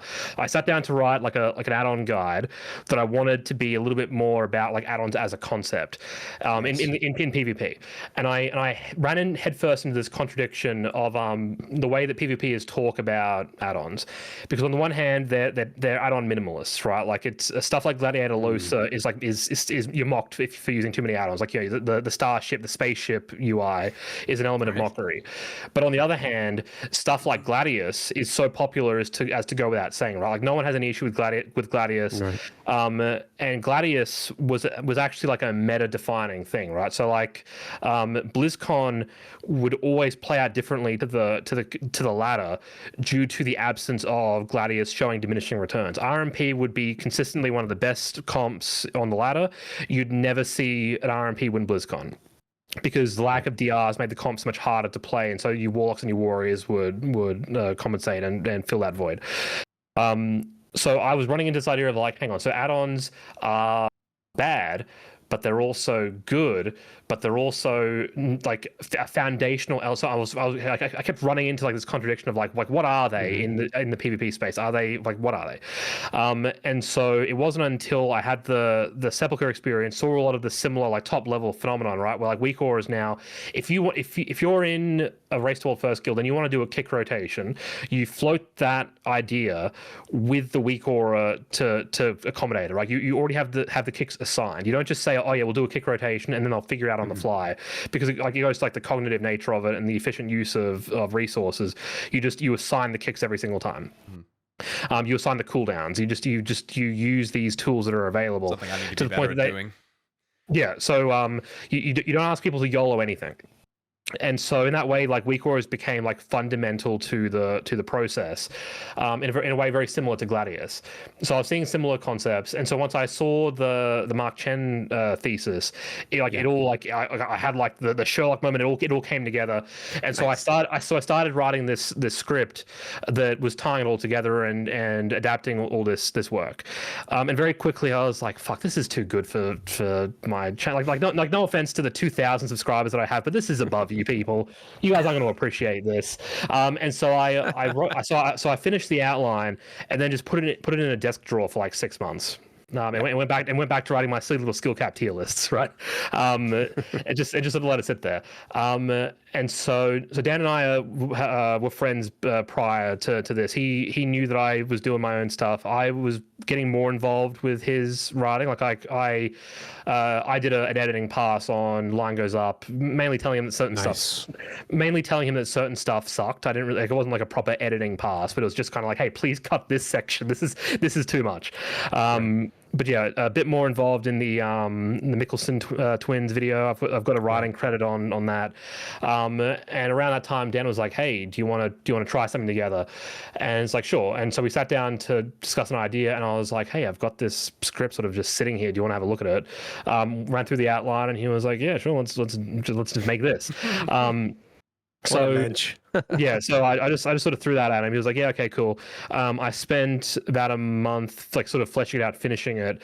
He then went through with like the marker and was like, "No, this sucks. This is way too in the weeds. Not the PvP is getting excised altogether. No one gives a fuck about Arena, Nathan." And so really like what Dan provided was he made it a watchable video, right? Like because before that it was way too in the weeds, and so Dan managed to sort of like pull it up out of the realm of like pure scholarly stuff, amateur scholarly stuff, into the realm of like video, and did a lot of the visuals to make it into something that was a true video. So in that regard, like I am the writer of it, but I do give Dan credit for it being a thing that could actually exist, because the original version was too dweeby to ever actually exist. Yeah, too dense. Probably academic, maybe. Yeah, probably a bit repetitive. Because I really wanted to get into the PvP side of things, because I felt an obligation to my boys over at Skill Cap to to advocate for Arena, in that limited time. But really, like, it was the stuff applies pretty well, and it's almost if I'd just do like an appendix to the video for the Arena guys, and I never did, because clearly it didn't matter that much. Clearly it wasn't that important. Gotcha.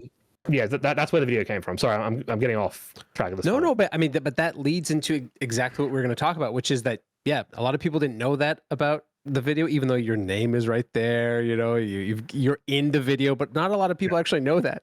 Yeah, and it's part of the deal. Like when you agree to be like a co-writer or a secondary writer, like you. Right. It comes with the benefits of like you aren't the face, so you don't have to shave as often. You don't need to worry about people questioning your appearance and mocking your appearance, all that sort of stuff. That is true, but it does mean you have to get used to insert when someone says like Dan made a good video, you have to just in parentheses add Dan and Nathan made a good video. Right? So that's where the validation comes from. You have to sort of get it internally, but it's a pretty good deal. But I'll definitely say it. But it was such an interesting, like, listening to everything you're saying. I was like, yeah. So like, there's so many experiences I've had playing the game where I've gone from hardcore to like force myself to be casual, because like you described, I did not do so well my first year at college at all. Yeah. And like me and my buddy were playing so fucking much, and after we'd play, we'd go drink, and like we just had and be young, just go enjoy yourself. So we had this thing though, where we wanted to do that, yet expectations as an 18, 19-year-old was like, you got to go through your first year of uni. And we were just a mess, man. We were such a mess, and we fucked up. And we fucked up that we had to go back to live with our parents, go to a community college, and then we had to transfer from there to a college again. But it's because of WoW. I mean, I joke about like the hard drugs thing, but like I think there is some truth in like giving yourself a bit of grace, right? And the idea that like you could have fucked up way worse, because for sure. Like professionally, not to spoil that, where like you have the question about my background.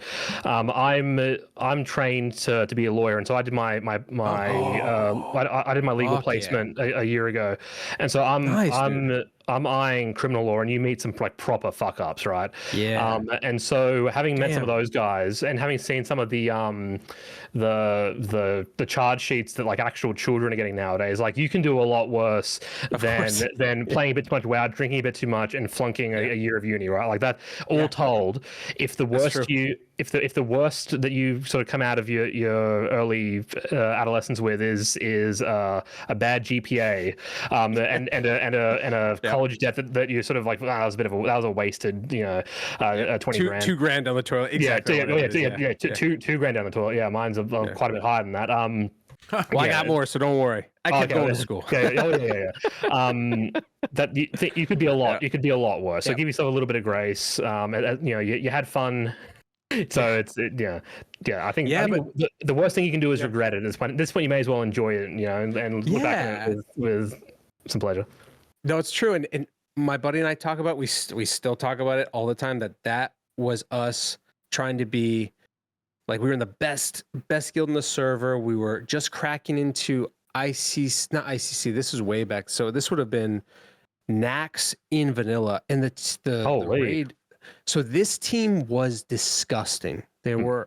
They played 90 hours a week. I was shocked by it. And we had just been these like dudes who grew up playing the game, got good enough, and a friend of ours who leveled with us got us in.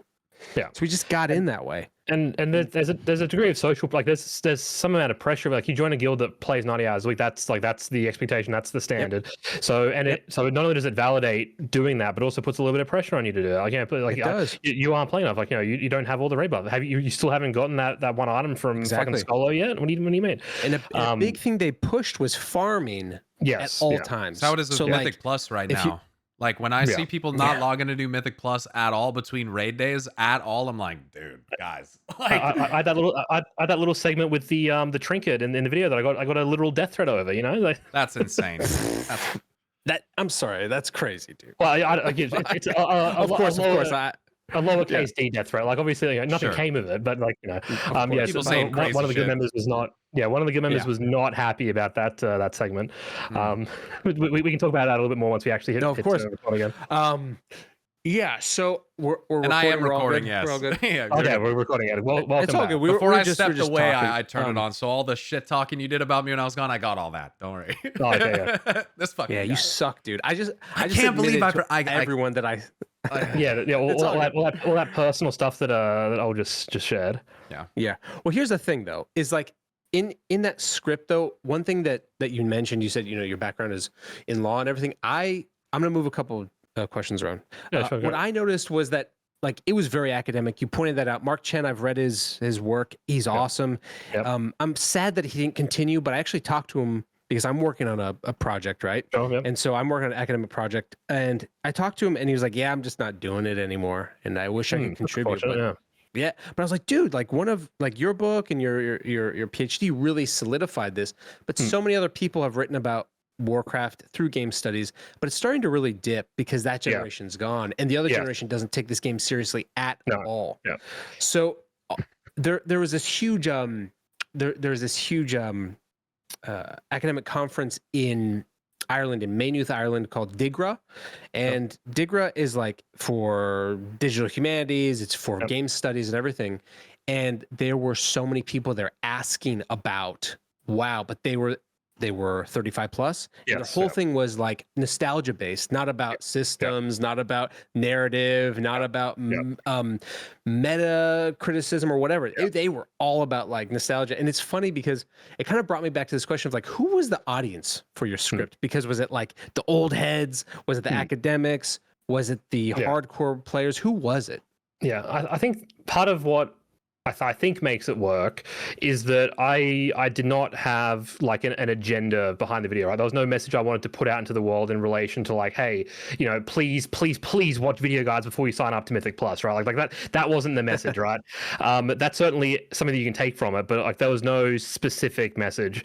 Really, for me, I think I thought the phenomenon was interesting, and I think that in relation to this idea of like inter-player conflict, you know, a lot of it can be summarized as expectation, like issues of expectation. Yeah. You've got you know, the instrumental players coming into contact with the casual players, and that's where a lot of the issues come from, right? You've got players who don't want to, you know, like who want to experience the content naturally, or they don't want to open up a YouTube video, they don't want to spend hours preparing for a key. You've got guys who feel like their life depends on timing this plus 24, you know, Algathar Academy, and so that's where the tension sort of comes from. So I think in that scenario, both players benefit from just understanding the perspective of the other, right? So the casual player can appreciate like, hey, like there's stakes to this key. I should, if I'm going to sign up for it, I should feel ready. If I have a question, I should ask. And the guy who's like holding onto this key should be like, hey, I think this guy can do it. I hope he can do it. Let's you know, do a little bit of due diligence and have a little bit of grace here, and sort of know that I'm taking a gamble, right? If you invite someone who's 200 IO under what you want, you can't call him slurs if he lets you down, right? That's kind of that's the broadest. That's the code. Don't call him slurs even if he's the same IO as you, for the record. No. I think if he's a higher, we gotta cancel Nathan. Yeah. We gotta cancel. Yeah. No, if they're like, you know, if they've timed to 25 and they stink up at 23, you can call them a slur or two. I think just do it. Yeah, no. Did you know that they added some filters to like the dungeon finder where like when you're forming the group, and when you're looking for groups, you can select like learning, relaxed, or competitive. I still don't find that really like does anything. Like, because there's competitive and then there's competitive, right? Yeah, competitive. Pyro's been pushing like top keys too. Oh, yeah? So no. Isn't that true? I thought you were like pushing. Don't make it sound like that. I'm like well, almost. I don't know what top key is. Yeah, I'm like almost resilient 20s. Top keys are like 24s, 25s. Yeah, those are big boy keys. Okay, gotcha. Yeah. Okay. Not to besmirch a plus 20, but like. So as far as the audience is concerned, I a degree of it was just like I was giddy at the idea like that I had like created like what I felt was kind of like a theory of everything for Warcraft, right? I was like here's the solution, here's add-ons, here's, you know, where Wowhead fits into it. Like I felt like I sort of pretty well. I feel like I'd solved Warcraft's like all of its issues in that video at the time, and so I just sort of wanted to put that out there for a selfish reason. But as far as like what I wanted people to take away from it. It was this idea of kind of like, I think that just being privy to some of that phenomenon helps you be a more rounded player, and again helps deal with setting expectations and setting and ensuring there's less conflict. It's hard to navigate something when you can't really see the shape that it's taken over time. Precisely. Yes. Right. Yeah. That's the big thing, is that for me at least, like I knew. I could feel some of it, but like I'd still get angry at someone who didn't know the skip, right? So like everyone does this skip in Play 4. What do you mean you have no idea what's going on? I'd still get pissy about that. Now you would catch yourself if you had that kind of thought, like yeah, I would. So I would either check in advance, right? Or if they just didn't know the skip, I would at least not call them slurs. not that I was doing that before, but internally, like I'd get a little bit. Not that he was doing it before. Sure. No. Yeah.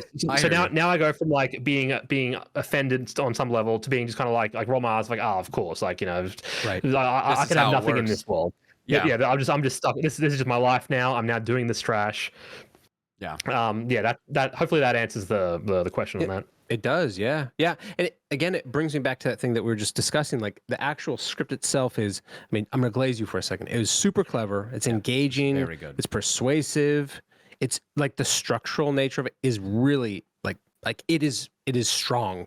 It's hard to find sort of a weakness in its argument. And it's very scholarly. So the question that I had as someone who isn't the Academy, did you have an academic background by chance, or did you had a passing interest in game studies? I guess you already answered that by talking about finding Mark Chen's dissertation, but so I suppose I'll come clean. I have not watched the video since the release cut. I actually haven't seen my performance in it at all because Dan did like one last pass on it before it came out, which I've not yet seen. I think the video is a little bit boring because I tried to reread the script in preparation for this and I couldn't finish it. Really? So I don't blame anyone who can't get through it. I love it. That's hilarious. Asmongold loved it, so I don't have to tell you. Okay, well, there you go. Fuck.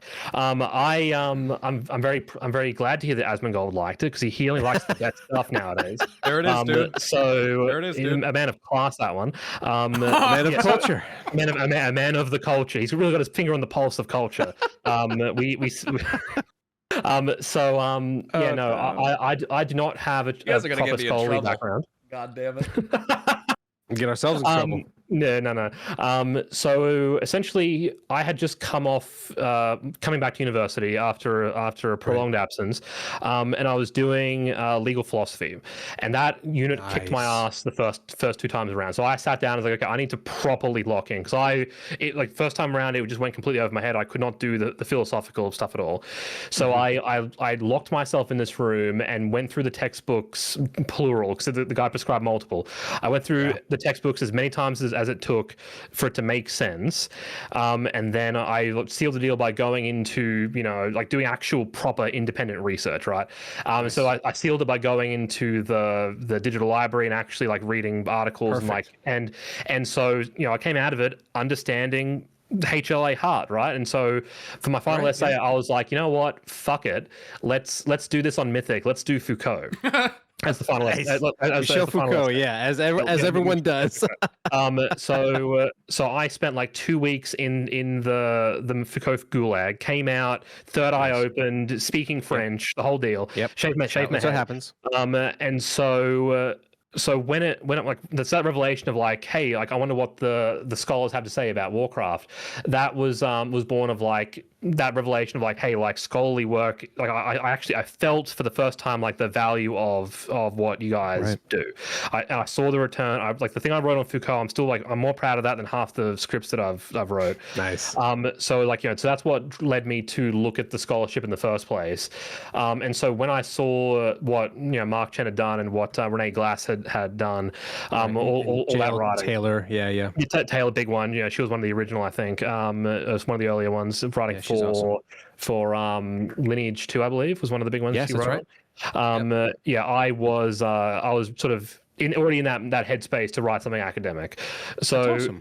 So for me, I saw it very much as an amateur sort of thesis, at least in its earlier stage. And so obviously we kept that tone through it. Part of me toyed with the idea of like going into academia based off that, but I thought ultimately that's a bit of a flash in the pan. I don't know if I have the GPA for that. Because I sort of, whilst I did do pretty well at university in context, I was doing the skill cap thing and the analyst thing, later the Dan thing. My GPA took a hit from it not being like the priority, right? So I don't think I'm getting into any PhD programs. No.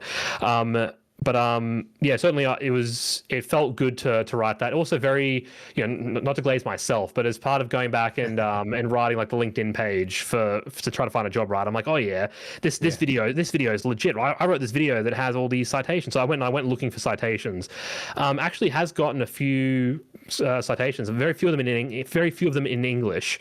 But that was one bloke who used it as like a core text in his master's thesis.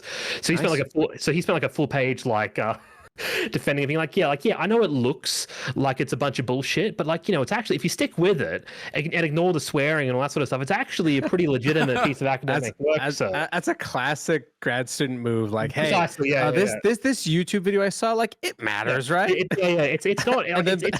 I'm citing a YouTube video, but it's not really a YouTube video. So like, but then at a certain point, I want to point out as someone who's in the academy, like at this point, we actually talk about this video. I told Dan this in a different interview, but like there are colleagues of mine who know Fulton Ideas. They tell their students to watch this video when we're going through our game studies intro section in our film and media department. And you guys have to know that it's actually having an impact, because video essays now are becoming the sort of standard opening access to Terrific, like learning things that are complex. And the big element like of shock to me, like when I had students telling me about folding ideas, I was like, fuck off. I've known about folding ideas well before you were even born.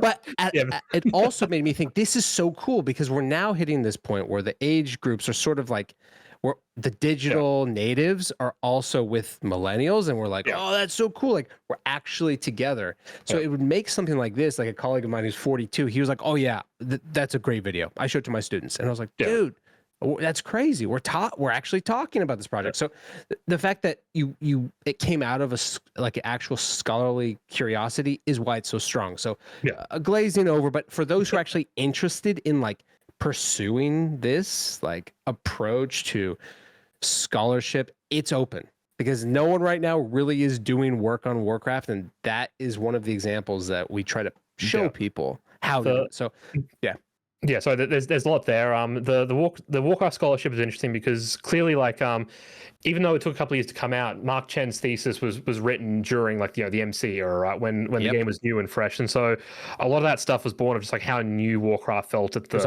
time. And so like, it was all these game studies guys, these anthropologists seeing like this new thing and new phenomenon, and just really poking at it. So it's unfortunate to hear that Warcraft has sort of dipped a little bit, but it's also not shocking given that, as you said, like, there's been that wave, and sort of Warcraft, I don't know if it's fair to say that it sort of set the tone for online gaming going forward, but it is a lot of things that make Warcraft unique now apply to a lot of other games as well, right? Like Fortnite does owe a debt to World of Warcraft. However obvious, like however abstract it may be through the lobbies and that sort of stuff. It's great to hear that that video essays and work like ours have sort of found some sort of foothold in academia, because I remember it was just a few years ago. Yeah, I remember just a few years ago listening to Kyle Calgren, who does have a scholar background. He was very pessimistic about like that sort of work ever having any sort of legitimacy, because it was just a few years too early. But you're absolutely right. Like, because I'm familiar with, like, as you said, like, as people like yourself, this new generation sort of coming through into academia, they're bringing different perspectives, and like, they're not as afraid of YouTube, they're not as afraid of Wikipedia.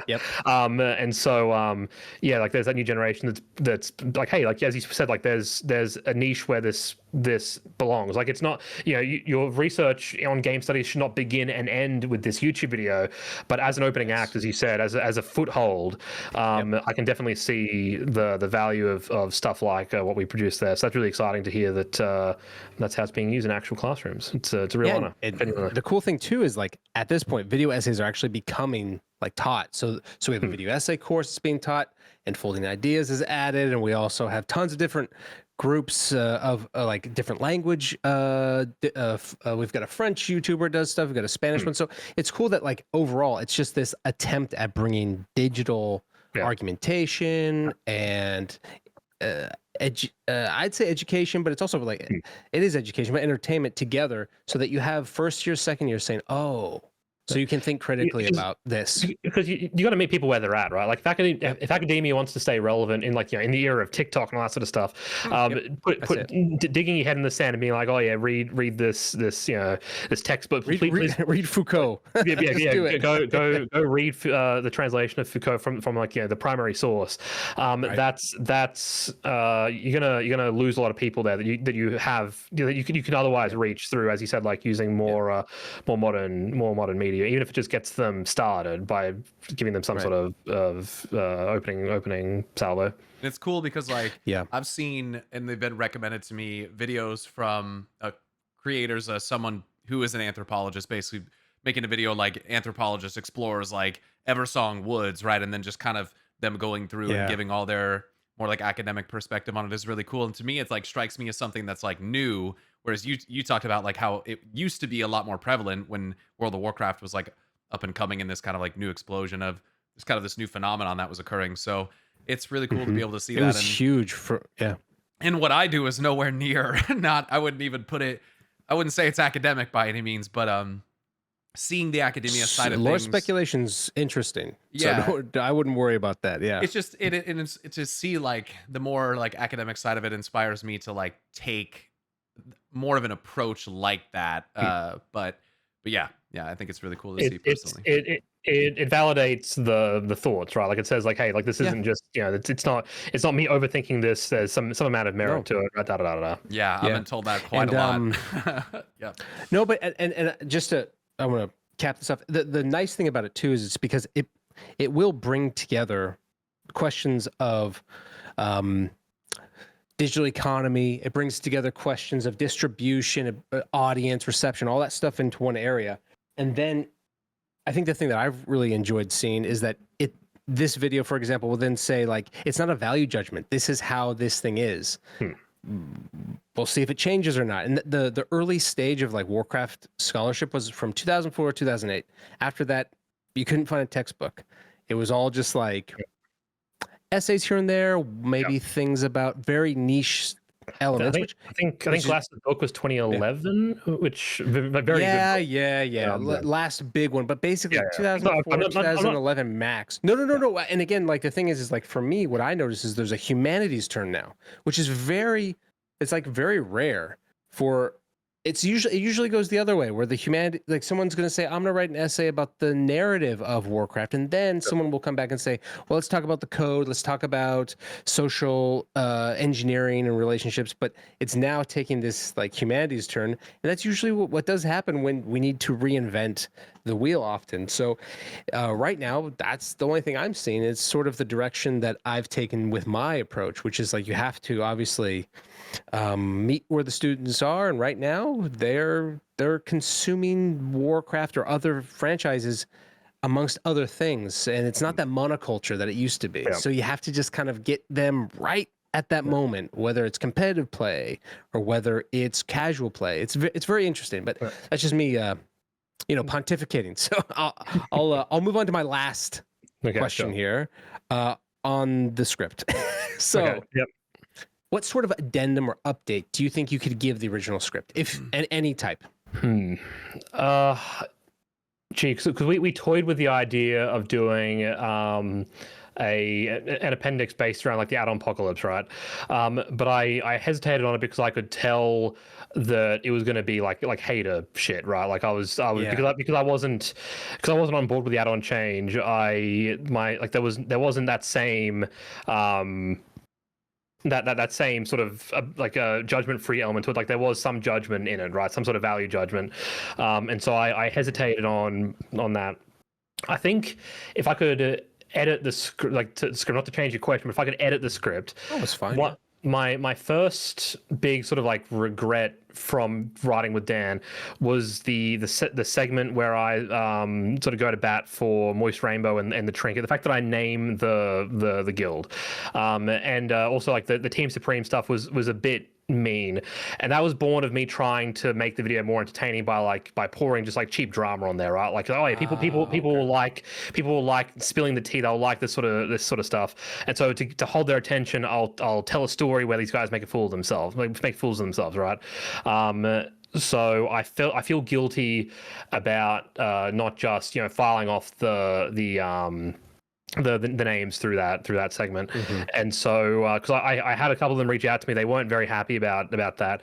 It was made awkward because Moist Rainbow did not leave the guild after that incident, so it just sort of I confirmed with him on 3 separate occasions, are you still cool with this, because I knew that it would be upsetting. And he's like, yeah, no, I'm still mad about it. Put it in there. Fuck him. He didn't leave the guild. And so like there was just all this like this negative energy in the air that lingered for months with him still there before the guild eventually folded under its own weight. And so I wish I'd done that differently and been a little bit less of a character, because I lean into the whole idea of like me as a elitist gamer thing to try to like beef up the stock of it, to give it a little bit more legitimacy. And so I probably I file that all down a little bit. Does that make it more boring? I don't know. I haven't revisited it. Maybe it's not as bad as I remember, but to me, I think it comes off as a bit mean. And I've seen some comments being like, "Hey, like, you know, Nathan seems like an asshole." And based on the script, based on my memory of it, I wouldn't necessarily like object to that reading. So those are changes I'd make. I suppose any appendix, I'd probably push the idea a little bit harder. There isn't really a judgment in the video in relation to like are add-ons good, bad. I think that Warcraft was the way that it was. I think that it had hit, even though we talk about it as an arms race, I think with hindsight, as sort of Pyro alluded to, I think Dragonflight and War Within, there was some sort of equilibrium reached where Blizzard wasn't getting more extreme with the computational stresses. You know, like Jailer really was the worst of like, you know, mandatory assignments, right? Like get in the hole because you have 2.9 seconds to make it to the hole. So there's no time to hesitate. You have to just have your assignment go immediately. You know, in the case of Jailer, you should have a priority assignment that sends the Death Knight to the closest hole because they can't make it to the furthest one. Like, you needed those solutions baked for Jailer. I don't think there was anything that demanding in the War Within that necessarily required that degree of stress. And that's been one of their main goals, is like, we have to adjust it by giving you more time in that case, like doubling that amount of time or whatever because of that. It felt like that they'd leveled out the stress of it. So it felt like less of an arms race to me personally. I don't know if someone more familiar would potentially disagree with that position. But so I was surprised the Addon apocalypse happened when it did, because I thought that we sort of had reached some sort of balance. It felt good, I guess, from where I was sitting. So yeah, I wish I could give a more compelling answer. Be like, oh yeah, there's this whole other dimension that I'd want to point out. I feel like the video did a pretty good job of like conveying what I want to convey, and I've not felt any burning need to like go and like add some chunk to it. Just sort of like, again, like just the usual like George Lucas-y, like I want to go back and like do like a special edition, tweak the things, change the thing, you know, to replace all the guns with walkie-talkies, because it was a bit mean before. That's kind of like where my desire to fiddle with a project sort of begins and ends. Makes sense. Well, we have. Hey, that's cool with me. Yeah, it's great to hear that reflection upon it. I mean, I quite enjoyed the video, and Olwen and I have had quite long discussions after the fact. We talk a lot about it. Yeah. Yeah. Do you think I was too mean to Team Supreme and the Guild with the Trinket? Like, did I come across like an ass? I'll be honest. Be fair dinkum. I didn't have that thought when I listened to it. No. But I think that's for them to decide. I didn't. Yeah. For me, I thought it really added a lot of that social dynamic that I think is what we all have experienced, because I've experienced so many toxic experiences before in raiding, and I've been a part of it, and I've been directed. Like, I've been the one who did it as an asshole, and then I'm the one who had it happen. Same. Exactly. So for me, I was like, that's like, it's almost like that's happened to me. It does make it more relatable for sure. I know that we've gone on a while, and I'm very cognizant of your time. I know that you've got a question on the notes about I wanted to go on a little rant about raid leading for a moment, if you guys are open to that while we're talking about it. Sure. Yeah. Going back to like what I learned from the Race to World first, like one thing I've had to deal with in the last couple of weeks on Classic, raid leaders who go on like slur-laden rants at their raiders, and I just want to point out, like, not just that that's not on, but that this it's is Nathan's actually cell. This is his cell. Yeah. This is like, it's actually just a useless thing to do, right? Because from my perspective, a raid leader's job is to solve problems, because like a raid leader in a regular guild is like, you know, it's Liquid's raid leader plus analyst, right? Like you're there to solve the problems, and so these were guys who, you know, they were witnessing wipes, and they were chalking it up to skill issues, and like you know, like, this is not on, this is not good enough, this is a disgrace, and to me the only person who was embarrassed was, like, you know, the raid leader themselves, right? Because they were not solving any issues, they were just having a crack. So my position on all this, I suppose, and then maybe this is naive or idealistic, but I think that raiding ideally is a collaborative experience, right? Yeah. and you want to empower players when there's issues, you want them to get solved as quickly as possible. And so for me, the key to that is to distinguish like issues and problems from the players who experience them. So like I already mentioned, like the Death Knight example on Jailer is one that sort of sticks with me, right? So our Death Knights early into Jailer progression were dying a lot to the bomb, right? Like they weren't making it to their hole in time. And so there are two ways to judge that. Either one, our Death Knights just fucking suck and Tegu's a fraud who's been getting away with it for far too long, or there's an issue with how we're handling the bombs and the bomb assignments. So a good Death Knight like Tegu will just tell you, hey, like, you know, there's a mobility issue here. I don't have the ability to make it to this hole if I get targeted Fast with enough. something on, like, you know, I've got Wraithwalk, I've got Death's Advance, you know, that's it. There are times where I low roll beforehand and I don't have the ability to make it to my assignment. So we have to fix it, and that means putting a priority thing in the week or whatever. So like a good Death Knight will tell you that, but you may have to tease it out of them, right? Like in an actual guild where players aren't able to self-report and self-diagnose like that, you may need to tease it out of them. What will not help is saying, hey, there are retards among us, right? like just these vague declarations where so it's, you know, because it seems to be born from this idea that like naming names is rude. It's rude to name issues. Like Tegu, let's say, sorry, like Pyro, why did you die to that laser? That's a rude thing to say, but it's not rude to say there are retards among us, and you will be weeded out like vermin.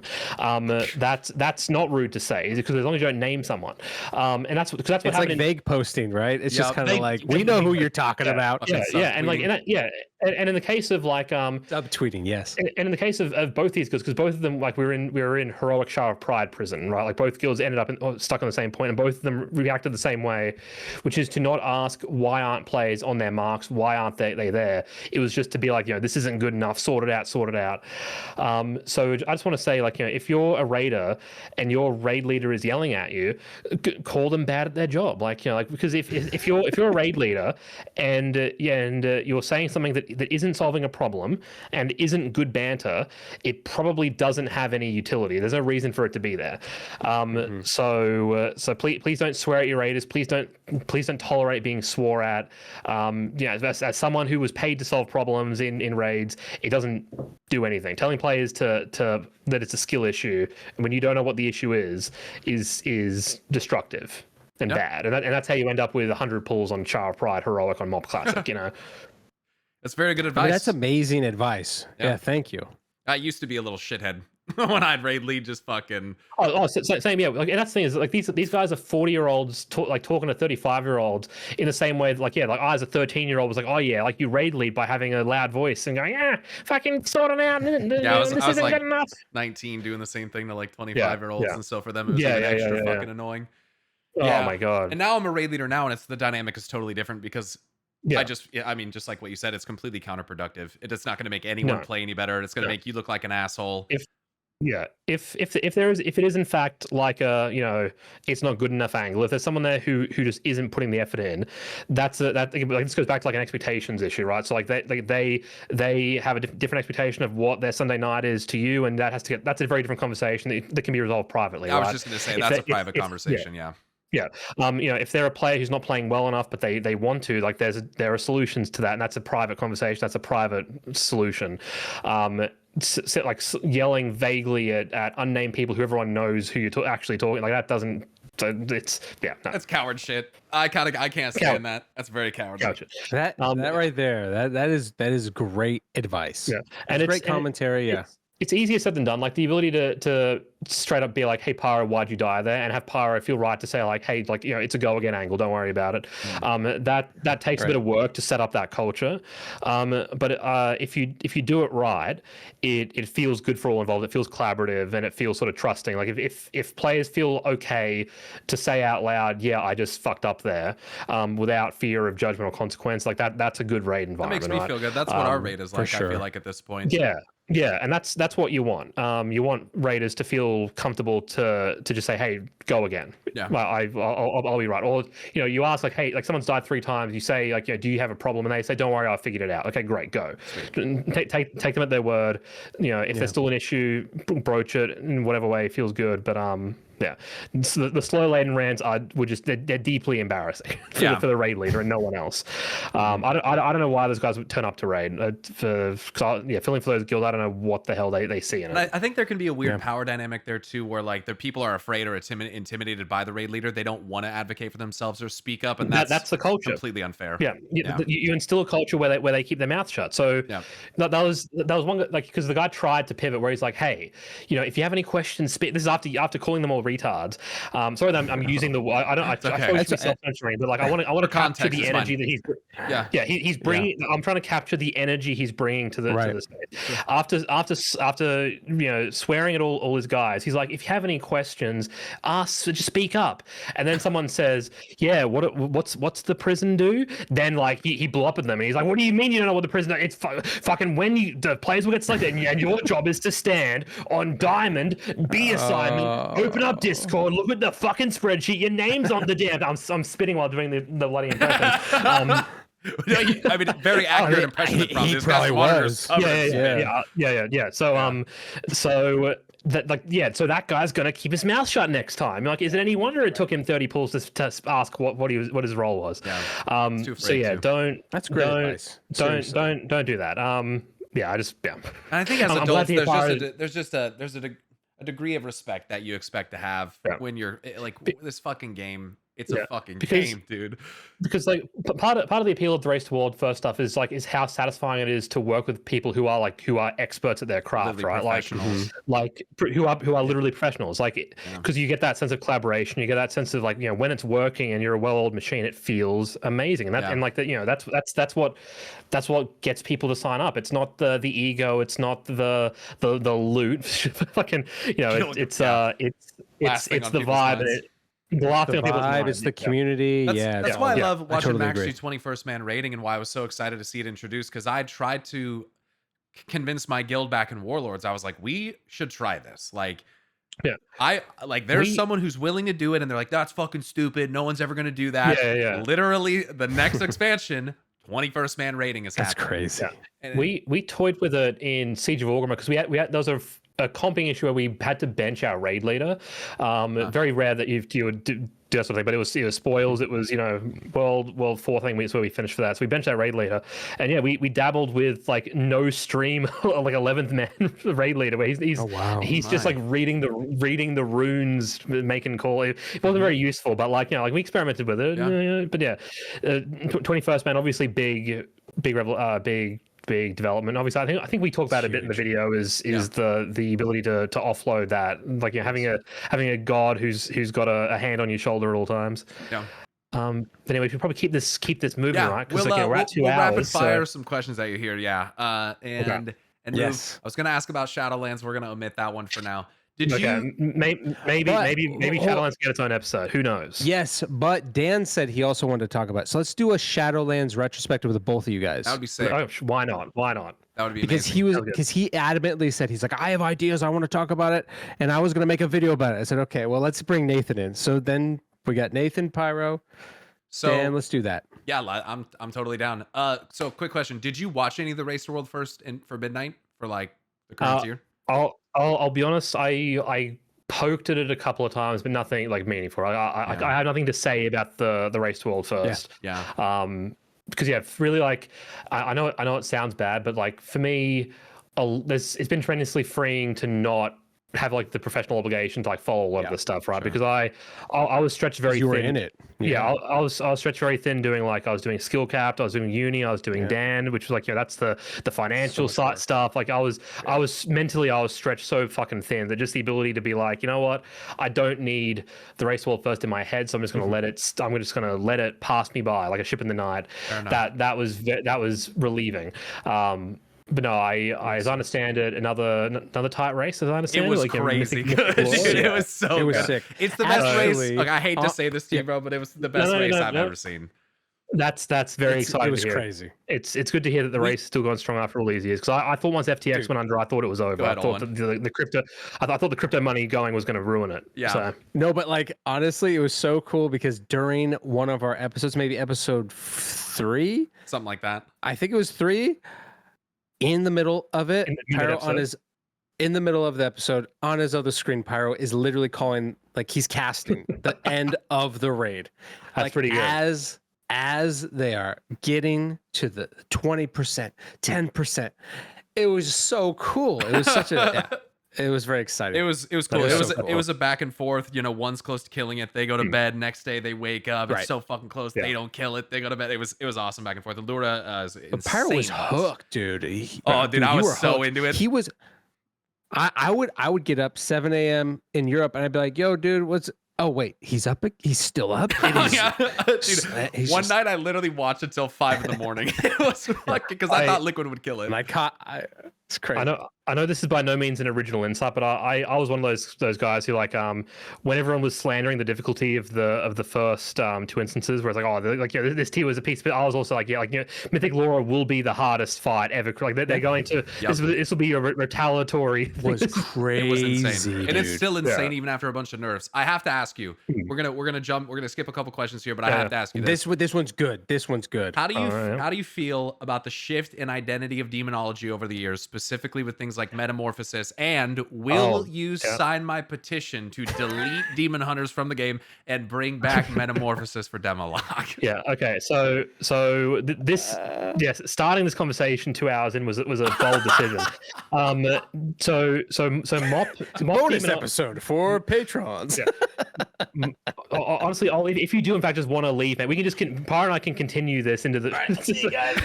as an extra. Okay. So MoP demo is the best DPS spec ever created. That's where I'm at. Agreed. And that's coming from someone who heard the rumors. Like I knew of its reputation in MoP proper, didn't get a chance to play it, and so sincerely, my impetus to pick up MoP Classic was like, hey, like, you know, now I'll level a demo lock and I'll get a sense of like what the deal, what the big deal was, and we'll sort of see from there. Maybe I'll do a raid or two and it'll be fine. That was, you know, 2 weeks into MoP launch, whatever, and I haven't stopped since. Right, like I'm still here. It is unbelievably good. It's done a lot to give me a sense of like what I actually want from the game and my own freakish tastes. Yeah. And for those who aren't sort of clear on like what makes demo so good, it is good because it was created by accident, and so it breaks a whole bunch of rules. So the origin story of MoP, of like Warlock as a whole in MoP is sort of famous. The developer behind it all is one of the few like class developers that people can actually name because of the story around it. But basically, he was a first-time class dev. She was handed Warlock, who was in a bit of a messy state in Cataclysm. It had lost its identity. You know, Destro had more dots than Affliction did. Affliction was a sort of a shell of what it is, what it would become dot wise. It was kind of just, I don't even know how to describe it. It was just kind of dead. And demo was a bizarre mess where like all it really gave it and any identity was that it had a Felguard, and meta as a 3-minute cooldown was like kind of cool visually, but they didn't really do that much in the grand scheme of things. The class had lost its way, and so this guy made it his vision to like fix Warlock. So Affliction easy, strong thing around dots. Destruction easy, big casks, that sort of stuff, big chaos bolts. Demo, he lost the plot and was like, what if you are like what if it was like a tank melee spec and you tanked for your demon who was like a little guy, and like, you know, you could do all sorts of weird stuff. And so he designed basically like a proto demon hunter, and put all this love into it, showed it to the senior team, and they were like, what the fuck have you done, cunt? Fix this immediately. go like this is a mess. What have you done? Go make it normal. We launch in like 3 weeks. So he had to quickly cobble together something that resembled a traditional DPS spec based on this like this love child melee, like this passion project that he created. And so demonology in MoP has a little bit of everything. It has resource management, it has charges, it has stacking dots, it has pet management, it has cooldown management, snapshotting is a core component of it. Any mechanic you can name, demo has it present. And the way that it interacts is so so versatile, and it's well balanced within itself, that it is like the most versatile DPS spec ever, like the most versatile package ever created. If you have to do extreme snap burst, it can do it. If you have to do high sustain, it can do it. If you have to do multi-dot, it can do it. If you have to do single target funnel, best in the game at single target funnel right now. It's not the best at any singular thing, but it can do it all based on like the buttons you press and the way that you play it. It is so well balanced within itself, and it feels remarkable to navigate that. And the secret sauce really was UVLS, which is it's a malevolent god that wants to fuck with you, but it also wants you to appreciate its power, and it wants to be worshipped. So it will give you. It will fuck with you, and the trinket will proc at the worst times imaginable, but also occasionally it will just let you snort a line of pure Warcraft cocaine and you'll go crazy. And so our Garrosh kill, I'm tearing up a little bit as I describe it, because it was like I don't know if Pyro, this man loves the unerring vision of Leishen. Dude, it is like a defining era of Warlock play, like for the history of the game. And it holds up. So again, no nostalgia for it. So Garrosh, if you remember, phase 3 transition, there's a bit of downtime. Yep. And so what demo locks do is they doom all the various weapons going into phase 4. So I'll just for your benefit, doom with the glyphs and things, it's a 2-minute long dot. Every couple of seconds it ticks, and if it crits, it spawns an imp. Right, and that imp will cast a bunch of fire, and so what makes UVLS good is it gives you 100% crit for 4 seconds, and so what you do is you snapshot 3 minutes of guaranteed crits, and it becomes and it becomes an engine of imps. So one UVLS Doom is a very good time. Wow. And so your opener, you get a big UVLS and you ride that for the rest of the fight typically. And so at the end of the transition into phase 4, you've got all these weapons around the room. You've got like a dozen of them. And so Warlocks will run around and they'll just doom up all the weapons before they leave. And so the goal is that you'll have a dozen of them. A few of them will crit every cycle, and you get a whole bunch of imps doing that. I got a UVLS proc at the precise good moment to dot up these weapons. I got 4 dooms out going into that phase 4, man. and it was the greatest 2 minutes of my life. The amount of imps I was getting, and so the imps are giving you molten core procs, and so I'm just like living in euphoria, and so the whole time I'm threatening my raid, like, if you fuck this up for me, I will not let you live it down, because I spend the whole all night I'm talking about this is the one, this is the good pull, don't fuck this up. That was like a once in a generation Doom a UVLS proc. That's awesome. And I cashed it in. We killed the boss, right? So, hell yes.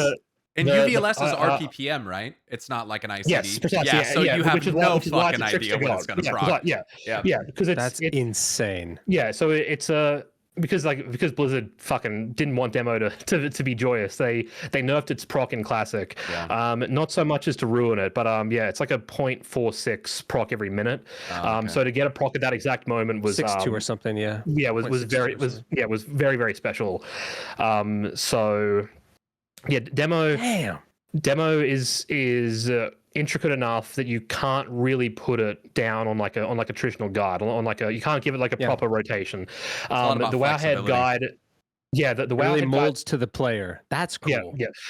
If you look at the top 5, because I'm 5th Warlock on All Stars 10-man at the moment, but if you look at how the top 10-15 Warlocks play, they're all a little bit different in how they play the opener, what they value, like the way they all handle it is all a little bit different, which is really satisfying to sort of see. And I think that Warcraft's lost a little bit of that over the years, as part of the pruning and things. I know why having a class that hard is a problem, and even then, Warlords, I liked Warlords demo a lot, like Demon Bolt spec. I liked a lot personally. Sure, yeah, I'm not at all familiar with it, so I can't comment on how much they reined it in. But I can appreciate that MoP demo was sort of too pure for this world. I understand, because even Chris, I believe the designer was like, yeah, this wasn't really what I was going for, but the best players seem to like it, so whatever. We'll live with it. Demo is special. So, but to answer the question of losing it, yeah, I I presume that that the WoD demo is fine. I'll take your word on that. Hopefully, if we do. At the end, they like force you into like a Doom Guard spec where you have like double Doom Guards, and then like after when Legion came out, because they gave Metamorphosis to Demon Hunters, it just got completely annihilated. Yeah. See, this might be controversial. I liked that Legion sort of through till Shadowlands iteration of Demonology for what it was. Like it's particularly in a PvP context, where like you're spawning a really big tyrant, and like if there's a lot of different variations of what demo was in PvP, like because like you had the Fell Lord melee, like he's got the big hammer, he's swinging it around, and so you set people up in a meat grinder for those Fell Lords. There was all sorts of stun as well. It's still like that. And I think there was some big Doom Bolt and Fell Implosion builds and that sort of stuff over the years. I enjoyed that iteration of demo, but I also appreciate that like it's not what this is, right? Like it's not Mr. Pandaria. I thought it was weird.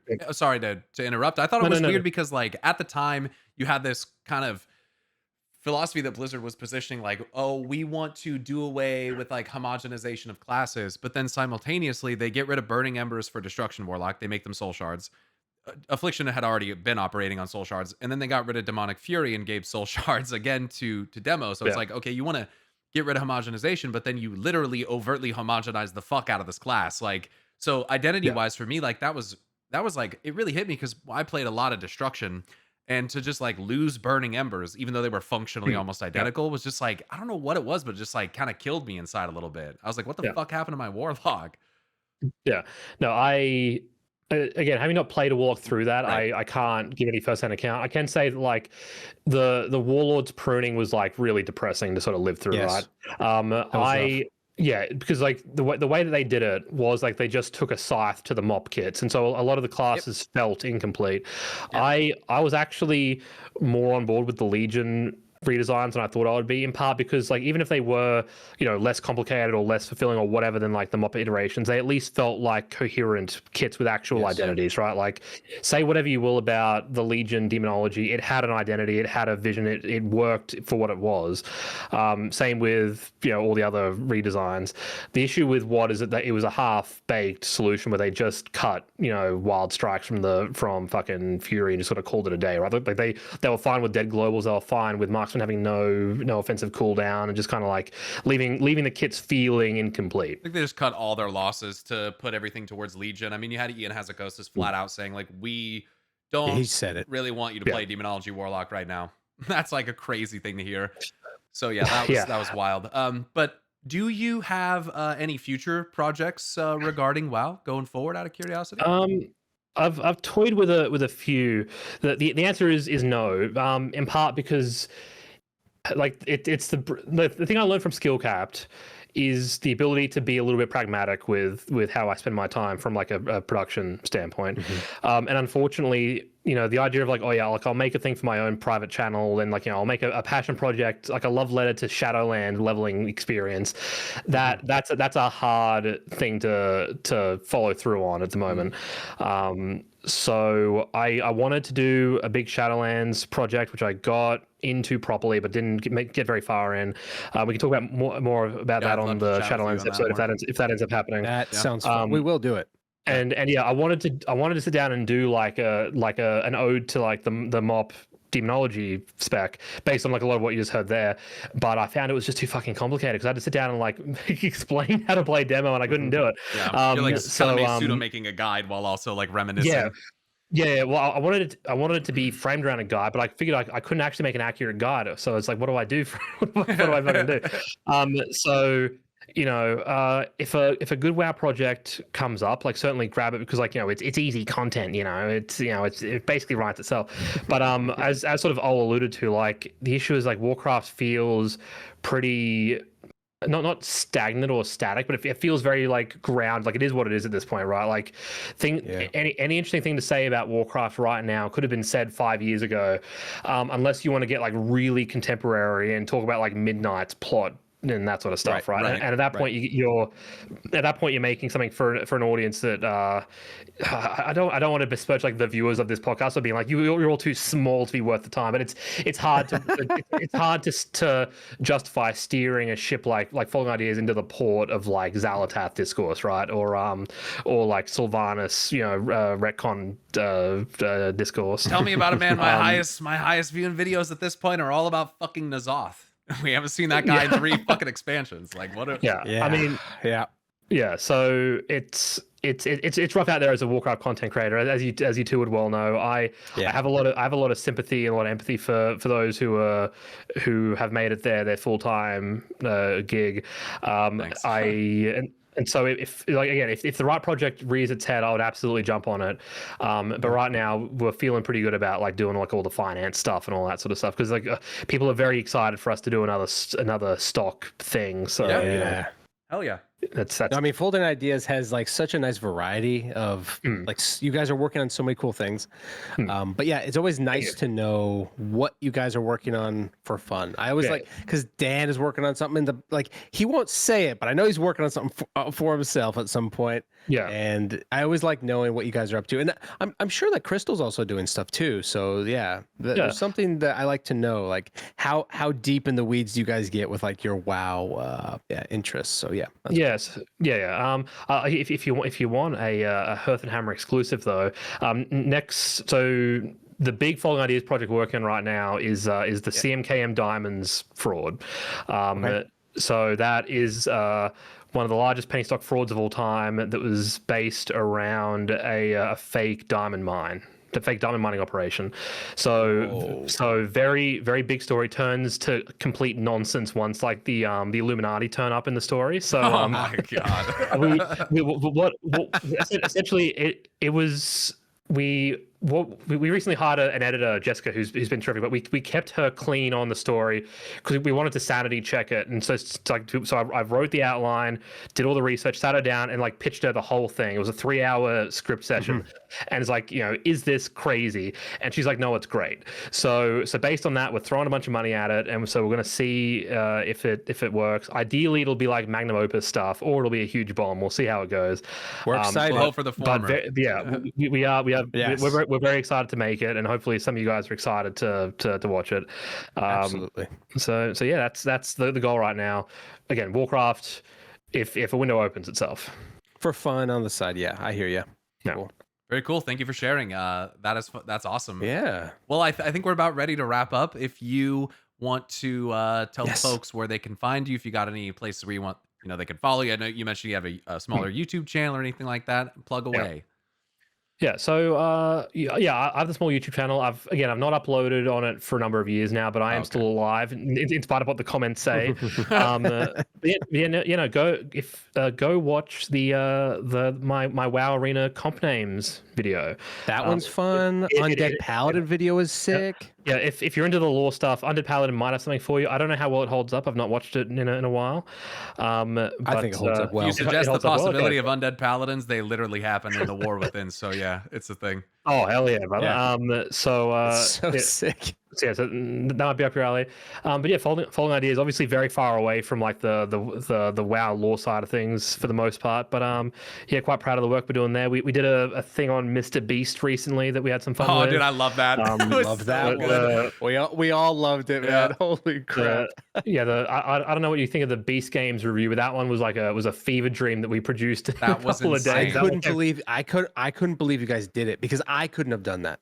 Yeah. That was so much dedication to watching putrid garbage. I'm so proud of you guys. Yeah, if that project, because that was supposed to be like a patron thing, and we got to the end of it, and it's like, oh, like this can in fact just be a mainline thing. Yeah, I loved it. Yeah, so go check that out if you want. Like you can follow me on Twitter if you want. Choice AU. All I do at this point is retweet dumb shit I see. I want to be someone who posts on Blue Sky, but I don't post on Blue Sky. So feel free to follow me if you want. Really like I'm content being sort of behind the scenes of Falling Ideas right now. So go ahead and do that, and follow us there. Very cool. Well, we really, really appreciate your time. Olwen, anything else you want to follow up with before we let Nathan go? No, I just want to thank Nathan for coming in, and I'm excited for us to talk next time. Yeah, we'll get in all that about Shadowlands, because Yeah, that is going to be cool for sure. Oh yeah, but yeah, just want to thank you so much, man. I appreciate. Yeah, for sure, and I just appreciate working with you guys over at Folding Ideas and being able to, I don't know, have an outlet for talking about WoW in this way, because one thing that Pyro and I always talk about, like, it is hard to go through WoW content today and feel any intellectual or emotional vitality, because so much of it is either this game is the worst thing and it's woke gay crap, or best game ever, this is it's the best, and we enjoy these conversations, so thank you. Particularly when you get into like the vanilla classic stuff, like like playing WoW for the first time with the nostalgia free. This is the greatest thing ever. Yeah, well, obviously, like there's a I'm thinking of a specific thumbnail that I've been said a few times, but there is like that is a subgenre that you can do all right for yourself in. And there's a couple of creators who I won't name names. I learned that lesson, but there's a few people who are able to make a living, sort of just milking a lot of outrage around like the current state of Warcraft. You don't have to name names. I already we know. Yeah, what it was 20 fucking years ago. You know, it's like. And I've been there, by the way, and it sucked, and we enjoyed it. But hey, whatever. Yeah. So it's been a pleasure to chat and have these conversations, and I like to hope that if Warcraft's best days aren't ahead, at the very least, like there's some good days still ahead, right? Like that's the hope, right? Is that even if I can acknowledge that the direction that the game is headed in recent years isn't for me, as long as it is in fact for someone, then I can sort of be like, you know what, great, hell yeah, with all the different versions of the games. Hopefully, some people can find one version that they like. Right. Well, there's like 7 different versions, guys. Ideally, if you can't find something for yourself in all the varieties, maybe you should in fact just go off and play something. Take a break. Yeah. All right. Well, thank you. Final Fantasy. Yeah, I mean that's what I did. It was great. Go watch another VOD of the Amber Heard trial. Oh, yeah, do that. My God. All right. Well, that's all we have time for. Thank you so much, Nathan. Thank you so much for your time, man. We really, really appreciate it. Drop. An absolute pleasure. Thanks so much for having me on. Yeah. Take care. Cheers, man. We'll see you. Cheers. Thank you. Man, he's such a cool guy. I just like talking to people who actually think about the game. Yeah, I agree. So nice. It's nice. I wish we would have got time to talk about some of the other topics, but that's just the way it goes. We end up with all the sections that we want to go over, and then some of the ones that we have to skip, like Shadowlands is that's a lot. Like it can't be a brief conversation. No. So, and I remember Dan saying, I want to talk about Shadowlands, and I said, all right, dog. So yeah. But also I think but also a big thing that I loved about it was that it was very mechanics like focused, and we don't have that many shows about mechanics and about like the actual like raid scene. So it's nice. Yeah.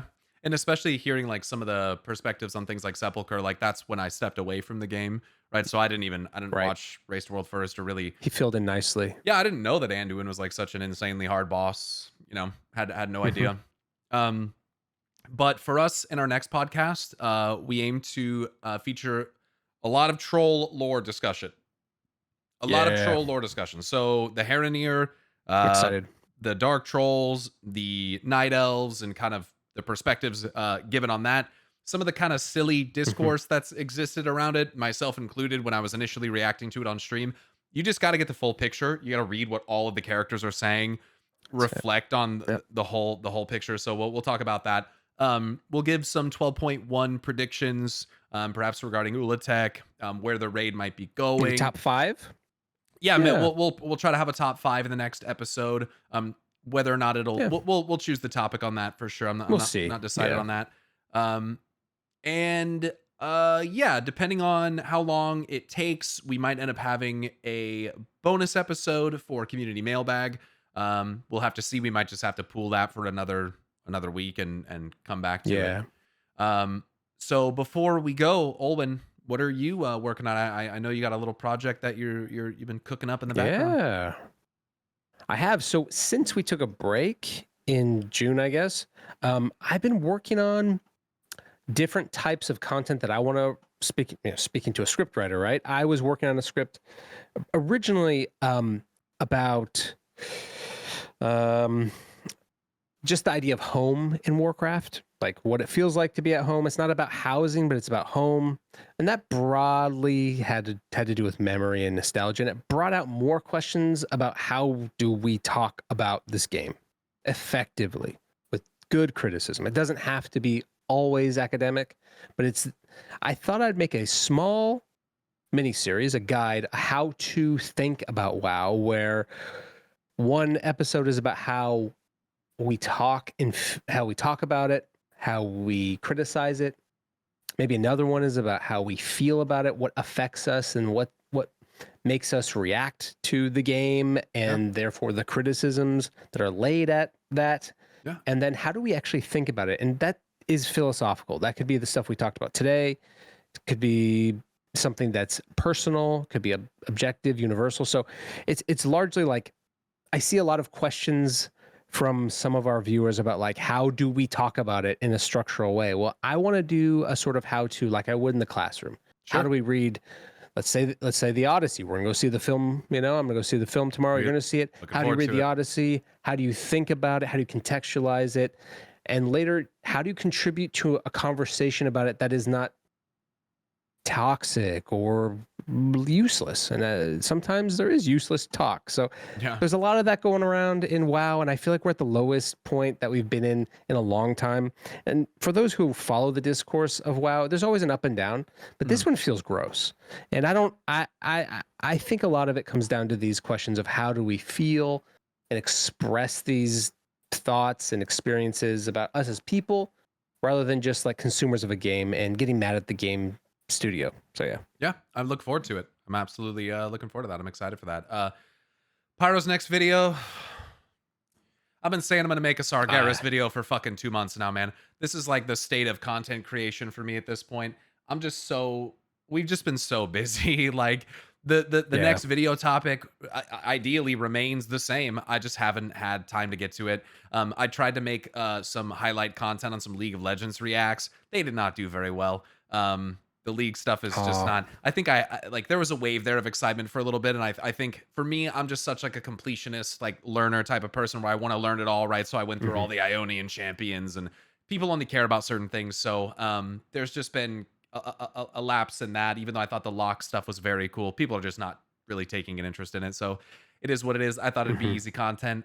Turns out it was, but people just don't really care too much. So. I also have some other things that I reacted to, the Eternal Aspect, Leona and Diana. I don't know if people are interested in seeing it. If you are, and you got this far in the podcast miraculously as a League of Legends fan, let me know in the comments. But thank you, by the way. Yeah, we appreciate that so much. Everyone watching at this point, it's crazy. So yeah, I mean, next video topic will probably be that. It's something that I want to do, like a larger deep dive into the character, quotes from Chronicle, dissecting who he is supposed to be, the class alignments that he has, the thematic inspiration that is so evident to me at this point in a connections to Paladin, bring up a little bit of the Anshe stuff, which I know people are interested to hear about, but I might even fill in with like another video in the meantime talking about when are we going to see N'Zoth again? What is Iridikron up to? Just stuff like that. Something I can speak about more casually without having to do a full-blown production on it. Sure. So yeah, that's kind of where I'm at with content creation. I'm just so busy with unpacking. I got to get this. Maybe I'll make a video of me unpacking all my shit. But yeah. Many thanks again to Nathan for coming on the show. It was awesome to have. He seems like a really chill, funny guy to hang out with. It was fun learning all about that raid stuff. That was cool. Yeah, hearing a lot more of the back end. Like, there's so much more effort and time going into that than I even realized. Like, I knew that those people had those roles, but and to hear like the trial of kind of just like out of the fire and into the frying pan, like kind of experience of going into that was cool. It gave me a lot more respect for what those guys are doing, because you don't get to see any of that. Agree. No, you just see the team, and then you see the success or failure, and you don't get to see everything else behind the scenes. Yeah, and a huge thanks as well to the Folding Ideas producer, Crystal. She's been really awesome. Easy and great to work with. She's been so helpful putting all of it together, whether we were speaking with Dan or Nathan, and we couldn't have done it without her.